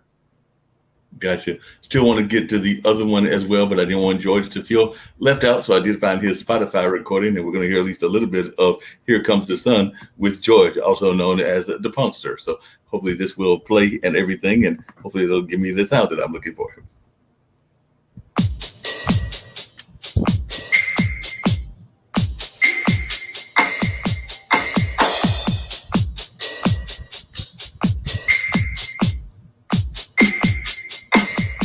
Honestly speaking, I don't think I would have written this song without you, Lord, especially through my own understanding. I thank you for that, for being there with me always. And I pray that this song brings changes and bring the light through this COVID-19 we're facing. Through Jesus Christ. Amen.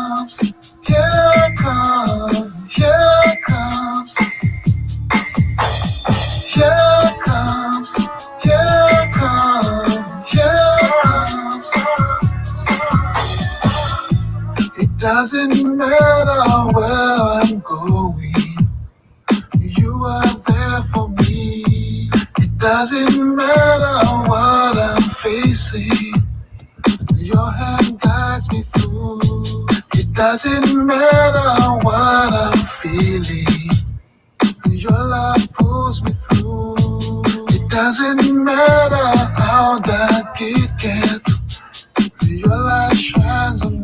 Here comes, here comes, here comes, here comes, here comes, here comes, here comes. Sun, sun, sun, sun, sun, sun. Here comes the sun. No importa dónde voy, estás para mí.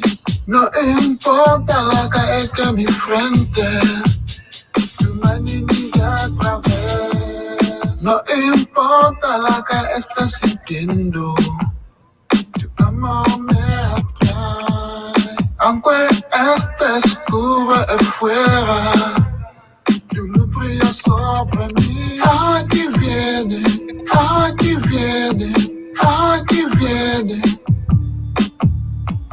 Aquí viene, aquí viene, aquí viene, aquí viene el sol. Aquí viene, aquí viene, aquí viene, aquí viene el sol. Aquí viene, aquí viene, aquí viene, aquí viene el sol. Aquí viene, aquí viene, aquí viene, aquí viene el sol.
Well, that was Here Comes the Sun. So, what was your thoughts and everything, Carletta?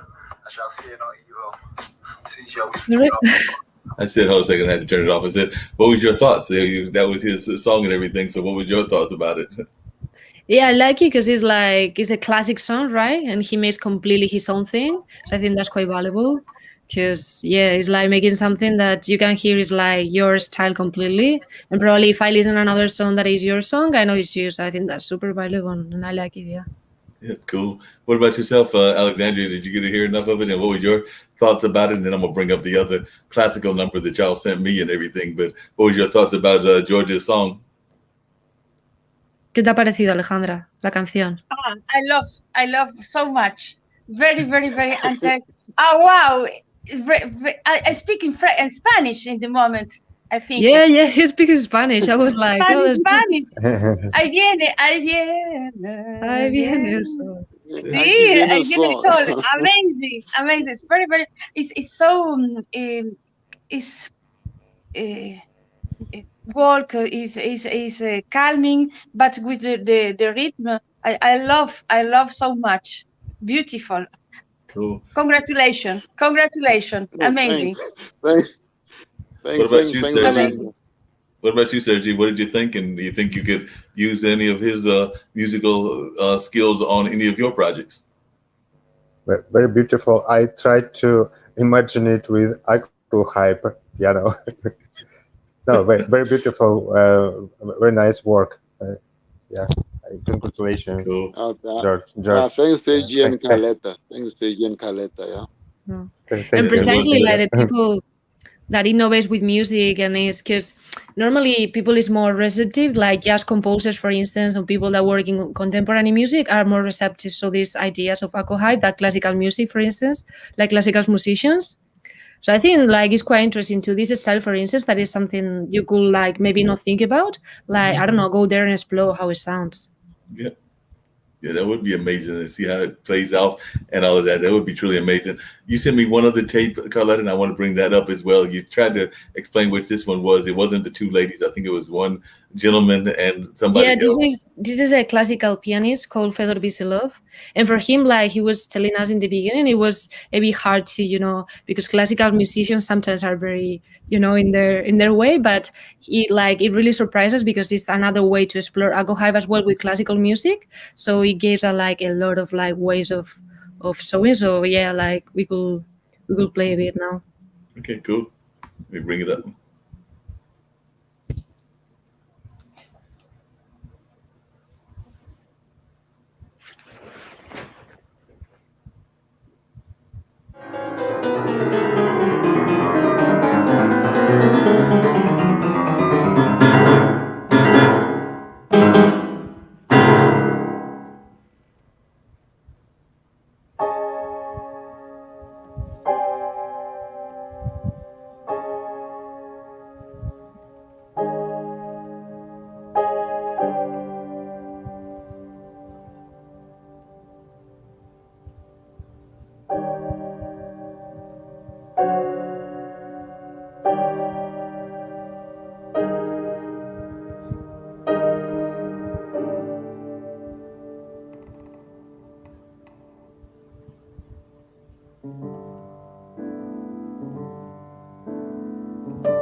Hey, Sergi and Carletta, and even Alexandria and everything as well. That sound is so crisp, and I actually have some friends in the theater and the film world. So I was wondering, when y'all are thinking of your marketing, is that a market that y'all have been looking at? Because I know sometimes when I go watch movies or I go watch plays, there's sometimes the music isn't as crisp as you would like it to be in the soundtracks and things of that nature. So I was wondering if that's even a market that y'all have targeted, the whole soundtrack music end of the industry. Because like I said, a good friend of mine, Ronnie Warner, is a filmmaker out of California. I know a couple of other filmmakers both in New York and California, and definitely tons of theater people. And it seems to me that the way your invention makes the sound more crisp, that would fit in well with, say, TV shows or films or things of that nature. So I was wondering if y'all been even targeting those markets. Está preguntando por el tema del cine, por ejemplo, y las bandas sonoras, como hacer como camino en esa atmósfera un poco. Sobre Akuhai. Sí. You listened, Mark. You listened the colors of the song in Akuhai. This is a very very interesting possibility, because I am in an interesting thing. The frecuencias, como digo, Frequencies. The frequencies. This is same. It's not this frequencies bad. This is están muy próximas las dos frecuencias en la afinación de frequencies are very close to each other. Now, when I listened, this is a song, mysterious song, and the beautiful atmosphere, the beautiful space, and not I don't know, inconnu, ¿cómo se dice? Desconocido. Unknown. No, esta música permite crear espacios desconocidos, eso le quiero decir, y que para una película es excelente, porque se puede cambiar el timbre y crea un espacio. Lo que le quiero explicar, si le puedo explicar, que las dos frecuencias están próximas, por eso la disonancia no es grande, sino que es un cambio de timbre. Eso. He's saying the frequencies are very close, so that's why there's a change in the timbre. And that is like an unknown field completely, and is very like interesting for movies, for instance, because you can explore parts of mystery of like sound that you never been explored to express like and combine with visual reality as well.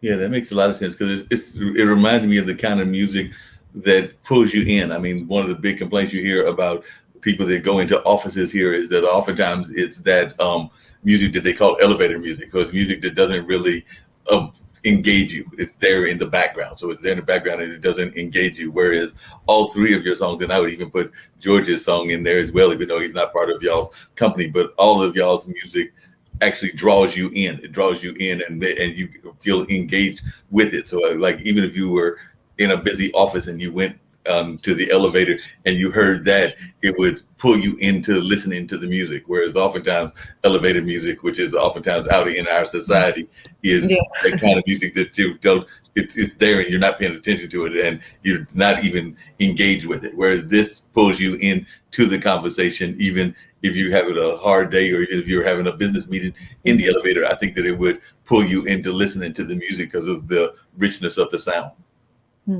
Yes, it's like it's provoking something on you that at the end that's art. It's like provoking something in the soul or in the person. It's like, what is this thing I'm Right. listening that is making me feel new things that I never felt, right? That's Right. like what we should explore, like, I think. No, I agree, and I think that there should be more of that around the world because unfortunately, too often when we go out and about and we hear music, it's that music that is background surface music that doesn't engage you. Whereas what y'all have created is something that is actually engaging you and drawing you in. Yeah, completely agree. Yeah, so it needs more of that kind of music in the world, and we definitely need more of that just in general. I'd love to hear from Sergio on this one, and you might have to translate it. But one of the things that we've talked about on a variety of our shows is, and then I'm gonna get to George on it as well, is how too often innovators, whether they're creatives or whether they're inventors or whether they're composers or whatever, are given like negative vibes by their peers and people that are discouraging them. There's a lot of people that are the naysayers in our lives and all of that. So I was wondering, did Sergi have any dealings with that when he came up with this project, and how did he deal with those people? Because too often there are people that will poo-poo the great ideas of society. I mean, like, if we're in the middle of a pandemic, and even Mr. Salk that invented the polio vaccine, there were probably people that were telling him that cure would never work and that he shouldn't be doing it. And the same with like the Beethovens of the world and the Van Goghs of the world. There were probably people even in their era that were discouraging them. So I was wondering, has he faced any of that? And also, how did he deal with it in his own way of coping with people that will be negative? Because when we're in that creative space, we have people that are not going to be as encouraging. About musicians, I tried to find pianists to who will accept to play Echo Hype. It was not so easy because I had more around this project just classical pianists, but we are afraid to tell to the people that we don't have some capacities. So classical pianists, they just play classical music. They don't play jazz, don't improvise. Just a partiture, they play partitures. And Está hablando más la pregunta iba más como encaminada a los feedbacks negativos que está recibiendo por parte de gente, por ejemplo, que como que está negativa con el coronavirus y que no deja que avance la música. About coronavirus. I've studied about negative response about this, but about coronavirus, it's other situation. Let me see. Not so much the coronavirus, more like about naysayers in his own life. So not the coronavirus, but more like people that are not encouraging him when he came up with this project. Sí, como gente que no te apoya y que no te da como valentía para seguir con el proyecto. Si te has encontrado con gente en el camino así. Yes, it's about this. Just classical pianists, they refused to play Echo Hype. And when I looked for the concert halls, it was just something tuned out, piano tuned out. It's not something dirty. It's something not standard. So people didn't accept it because it's new things. Just they don't know what we speak about. And after when we presented this concert, it changed totally. But before it was not so easy. It's right. Yeah. And what about you? Definitely also, Alexandria, how do you deal with that when even as a teacher and as a professor, but also as a musician, when people were not encouraging you or not trying to encourage your career? Because a lot of times, even here in the United States, there are a lot of times the naysayers will try to plant doubt in your head. Sorry, Carlota. Yeah. Carlota. Sí, es lo mismo que le ha dicho un poco a Sergei, que si te has encontrado por el camino a gente que no te haya como dado empuje ni haya apostado por tu idea y te haya puesto como barreras. Bueno, pero me pregunto como profesor. Sí, como artista. Sí, all the time. With the coronavirus is a difficult, a big difficulty, because not possible the concert, not possible not possible for people in the classroom, not possible too much money, too much people in the classroom, but all the time I am in the opposition with this, because for the small concert of student in the July to France, this is possible. No, first day of July, this is possible. The concert with 100 persons, example.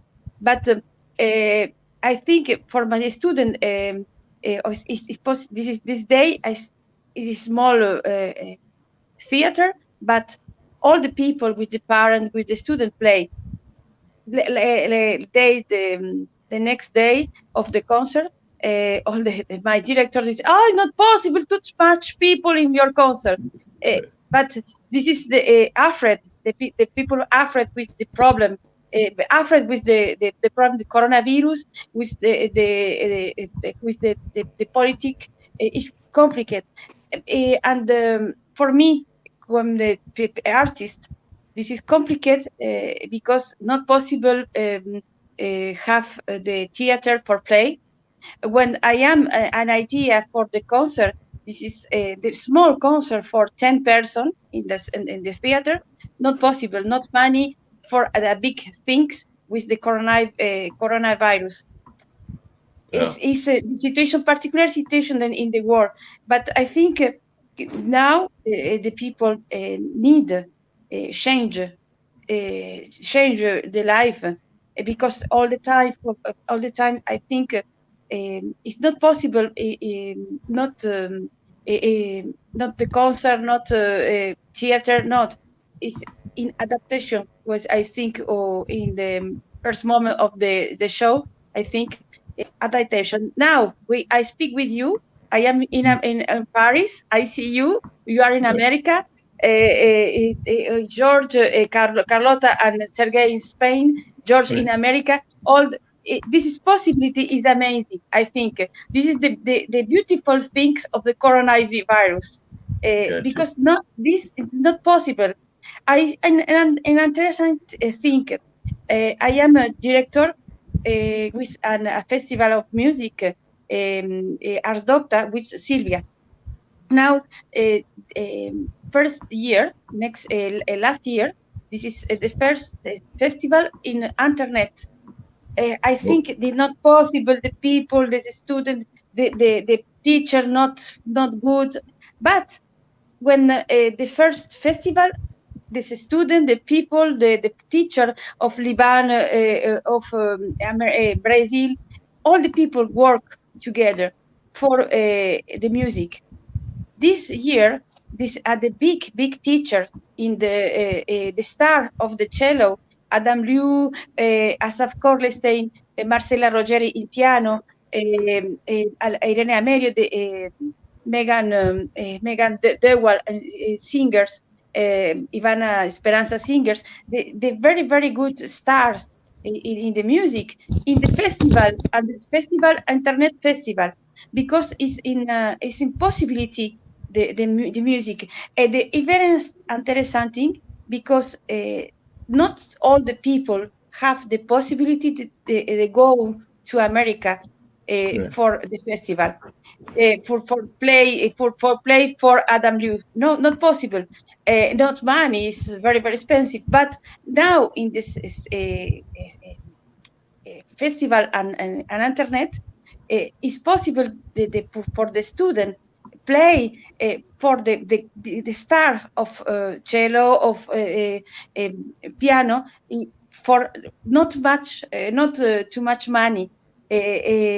In this moment is possible for all the people. It's an inequality of the people because the possibility of internet is for all the people.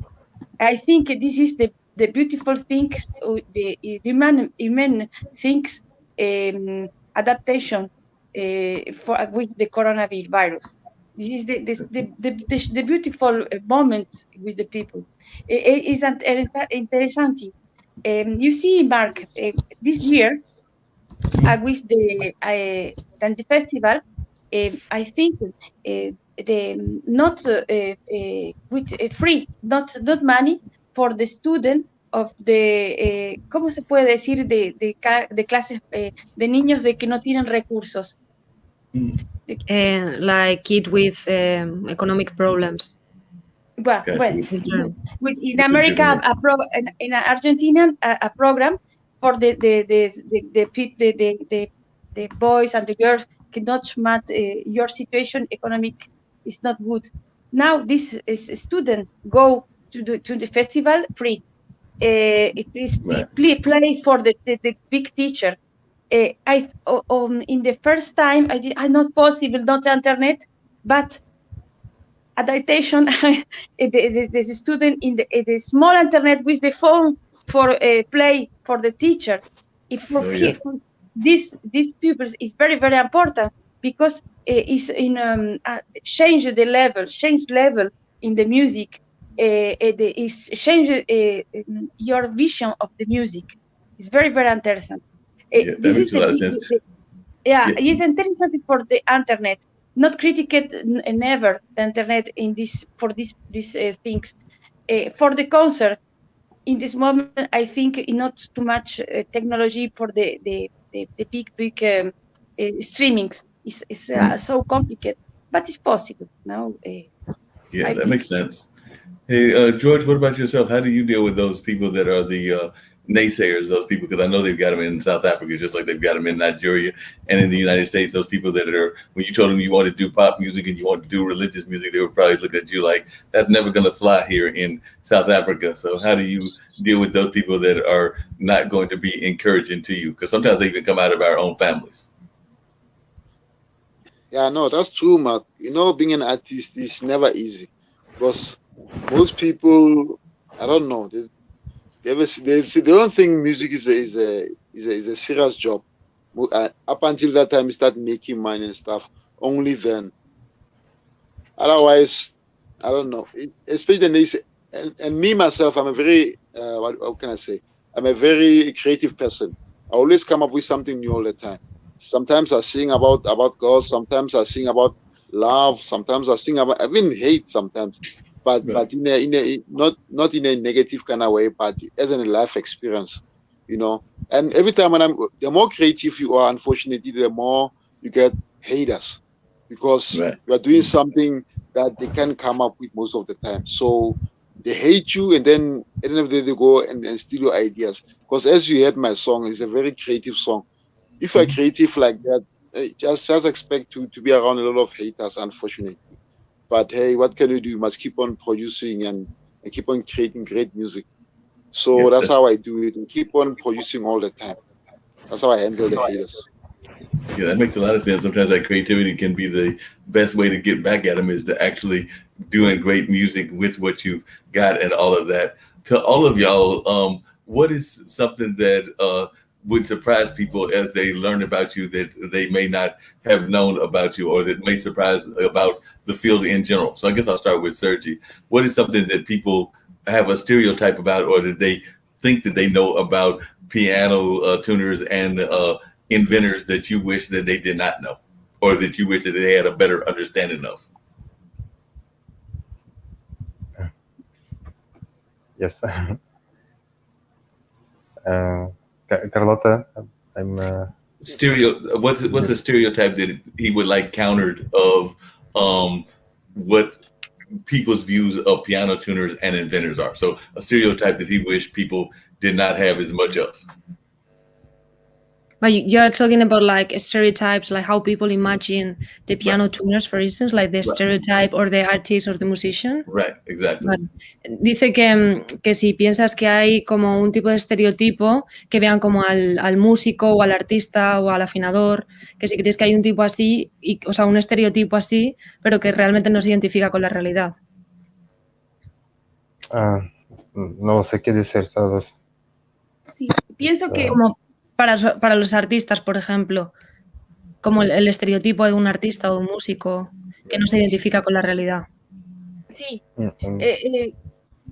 I think the people not think the artist is the person alive in the club all the time, not angry, not not money with in the Torre Eiffel. I am live to Paris now. The people say, Alexandra in Paris. Oh, this beautiful Tour Eiffel. Oh, Louvre Museum. But Alexandra, see Tour Eiffel in the lesson, in the concert with the rehearse. But the life, the artist is not their life. It's a wonderful life, I think. Wonderful. But I see with George, you think this artist is the normal person all the time, but the people think the artist, wow, is the home, wow, is eccentric person. Well, I see, Mark, I am an eccentric person. I have too much dogs. I love so much the pianos, the books, and the antiquities. In France, it's possible because I so much the beautiful things. Now, wow, Alexandra live in the museum. No, I live in the home with too much books only. It's amazing, but it's the stereotype of the person. The stars, the artists, not sleep in the night. Why? We sleep in the night. In the morning, the stars, the artists duermen. ¿Cómo se dice? Dormir. Sleep. The artists sleep all the morning. Not. The artist life. This is a stereotype. It's amazing. It's interesting to see the personality, the person, the normal person with the artist. Is amazing. Imagine than the imagination of the people. The artist. Chopin. This is a very, very gentleman, French gentleman. But Chopin not the oil, not drink oil, not drink coffee. This is in person with too much problem in her life with the pagar su alquiler, ¿cómo se diría, Carlota? Pay the rent every month and normal things normal people do. Pay the rent with the apartment in Place Vendôme to Paris. Now, it's the life is for all the peoples. Now, I think the artist is the par in a par. El artista es una parte de la imaginación colectiva de belleza y de excentricidad, pero que no es así. No, the artist is a part of the collective intelligence, but it's not really like how we imagine. Right, and it kind of, and I would like to hear what George's thoughts and maybe even Serge's as well. But I think what she was getting at was that there's this view of society that the artist is like this carefree lifestyle, and that they're up late doing work, and they're spending their time in the morning not doing anything but sleeping and all of that, so that they're having this carefree lifestyle, but they also have to pay their bills as well, so they have to like make money and survive. But a lot of times the general society has this attitude of the artist as being this carefree kind of lifestyle. I know that's a short version of what Alexandria just said, but I think that's the simple translation, if I heard her correctly. Right, Carletta? Yeah. Yeah. So what is your thoughts, George? Do you find that a lot of people feel that the artist is very carefree, and they have this stereotype of the artist as not having a difficult life, and that they also have to pay their bills? It's interesting that y'all brought that up, because I know in some of my past shows I've talked about how artists are also oftentimes asked to do things for free. And when they're asked to do things for free, we don't tell our doctors and our lawyers to do things for free when they come and service our houses, or when we need their services, or the plumber, or things like that. But we expect the artist to go and do it for free and not want to get some sort of reward for it. So I'm thinking that's another thing that we oftentimes fight against on even this program, because we like to make sure that people are given some sort of acknowledgement that art is a trade, it is a skill. So your thoughts, George, and then I'd love to hear Sergi's as well. Yeah, Mark, what you just mentioned is a very valuable point, because we as artists, I don't think most people, they think they are doing a real job, really. Right. They think they can just get things from us for free, and this is real work for us. This is our food on the table, and most people don't take it that way. That's why we realize there's so much piracy. People, they just download stuff for free because they don't think it makes a lot to us. But all of us as artists, we know that it's very important that we need to make money out of our music so that we can be able to support our families, and then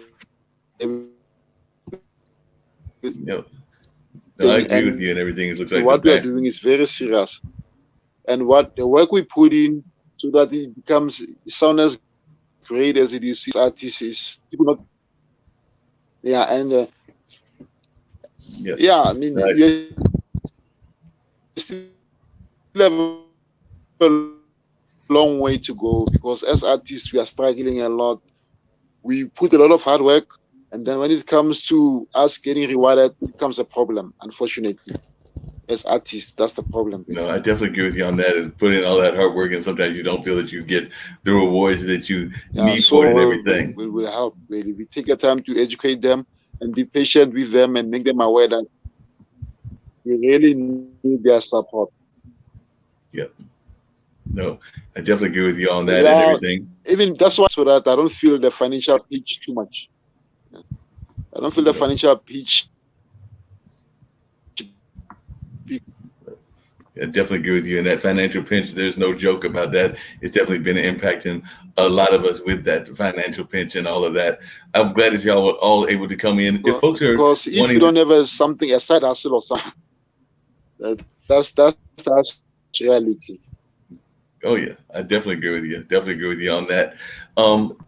I guess if folks were wanting to reach you, because we are getting ready to wind down, I've actually got to do one more audio podcast and actually help produce a Friends podcast later on. But I want to thank all of y'all for being on the show, because it's been a great conversation. But one of the things, there are two things that go on at the end. I wanted folks to know how they could find out and the website for the project. So if you can give the website, and I guess I'll give that to you, Carletta, if you can give the website for the project in case they want to learn more about what they're doing and how to get involved.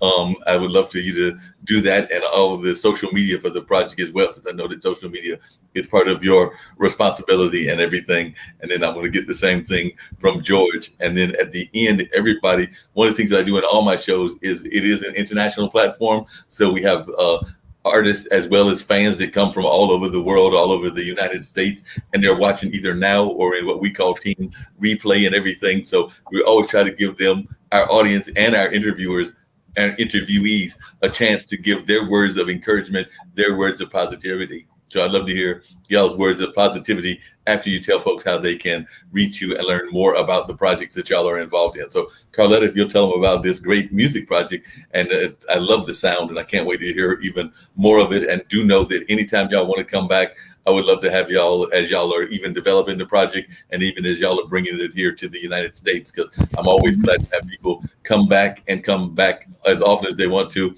And Sergi, like I said, I'm still in Carletta because she's a good interpreter, and I need a good interpreter on my show when I have international guests. Doesn't happen all that often, but when it does, I may be reaching out saying I need Carletta for my interpreter. Yeah, it's been so nice to be here, and I think like because of the conversation we had, we really are agreed that society is changing, and I think like with Ako High we need to get out of town a little bit, like, and try to find a new way. So yeah, it's been very interesting, the conversation, and having George as well, because he's another perspective and another kind of like artist and music that it will be so nice to work with, like in that realm. And yeah, we are working right now in our web, so you can find us in Musical Innovators. Is our web. It's a social cultural association, and in the part of projects we have acoustic hybrid piano, Aco Hive, and there you can find all the videos. And if you want to text us about whatever idea you want, or you want to organize concerts, we help you in that for sure. We are in social media as well, in Facebook and Instagram, Musical Innovators as well. And yeah, you can leave the links in case someone wants to check. And yeah, that's all. Sounds good. Are y'all on Clubhouse as well? Because like I said, I just recently got on that about a month and a half ago, but I have seen a lot of musical innovators in that space. So have y'all got involved in Clubhouse yet? And if so, do y'all have any Clubhouse rooms? Yeah, I can send you the link on the web so you can put directly. Okay, cool. Definitely, I will do that. Definitely, we'll add that and everything. Alexandria, how can they find you and everything separate from the project? But how can they find you? And do you have any concerts coming up in your own home country? If somebody is watching, or if they want to travel to your country, do you have any shows coming up in your area? And when does school start back, or has it already started back academically? Carlota, please. Carlota, ¿puedes traducirme? Perdona, es que nosotros, I didn't listen to you, Mar, sorry. No, that's no problem. I was asking her, does she have any concerts separate from Musical Innovators that are coming up in her home area? And is she already teaching? And if she's teaching, has school already started? Okay. Pregunta que si tienes algún proyecto aparte de Musical Innovators y Acohip, y si estás enseñando o dando clases, que cómo pueden encontrarte. But for internet, I have a website, Ars Docta International Music Festival. I am my website, and my name Alejandra Rodriguez Perroni for LinkedIn, and but my website is good for teaching, but for the concert too, for playing on the concert in the world. I play with Silvia. Now Silvia Games is cellist. Now I am long time ago play together. Now all the time, 20 years or 25 years play together. Now is well, I think for the 22 year 22 the CD together the of Brahms and Beethoven. With that the Haku Hive piece of David Lawrence, very very interesting. This is the project, and now the project come with teaching, come teacher, because I love so much my work of teacher, but I'm pianist. I am play the piano all the time and chamber music. This is my specialty. Now I play with Silvia this year. And another saxophonist into Argentina. Here, 2 crowns, 2 pianos. We with in another pianist. It's very very. But now with the problem of COVID, it was not concert. I am see too much. I see no. I working too much with teacher for perfeccione no with teacher, but it's interesting. It's possible the new pedagogy for the student. You know, it's interesting. This is another moment in the life. 1 year for change. Okay, alors. Do you want to see me? Oh, I see. The Ars Docta International Music Festival. This is the name. Cool. Now I great. Now is you see, it's possible for me. I great here. is in the possibility for Yep, definitely. Look forward to that. Looking forward great. to I write in the chat. Gotcha. I'll grab it from there so that people can see that as well, so they can check out your blog and all of that. So definitely, I'll grab that so that can stream across as well. So I can do that as we're winding down the show. Carlette, I know most of your work is in social media and everything. So is there ways that folks can find you outside of this project if they're looking for help in the social media, or do you strictly do your work strictly for the company that you're working with, Sergi, or do you do it for others as well? And if so, how do folks reach you?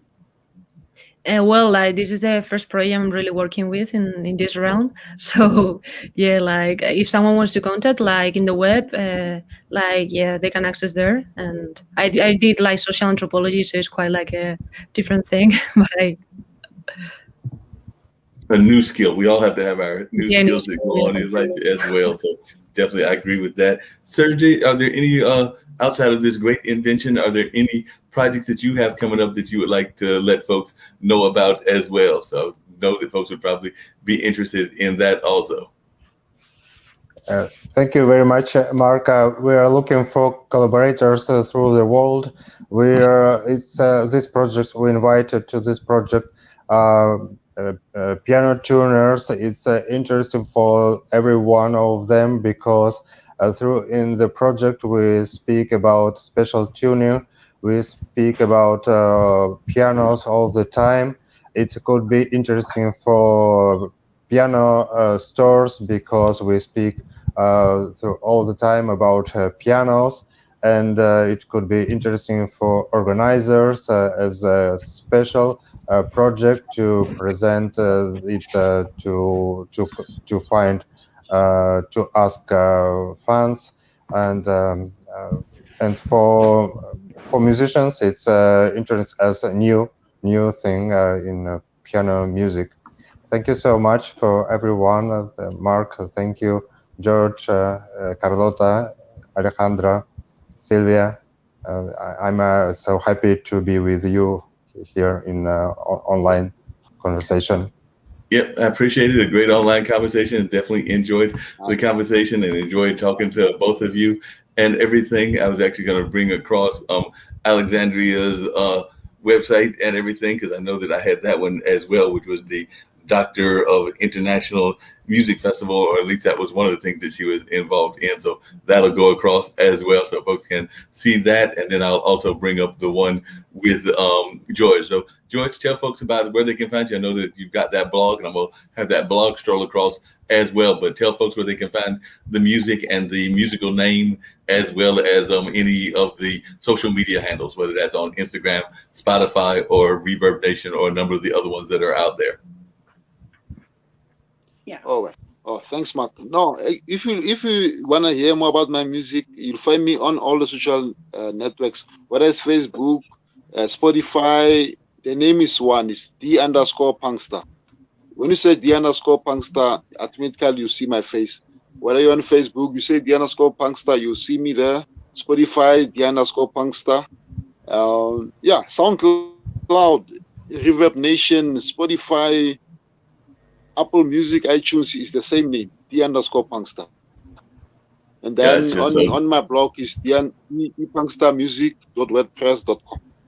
Yep, that's what actually I've got rolling across there right now and everything. And like I said, I've got to take a slight break and then get ready to do my other podcast. But y'all have been some great guests. I want to thank all of y'all for coming on.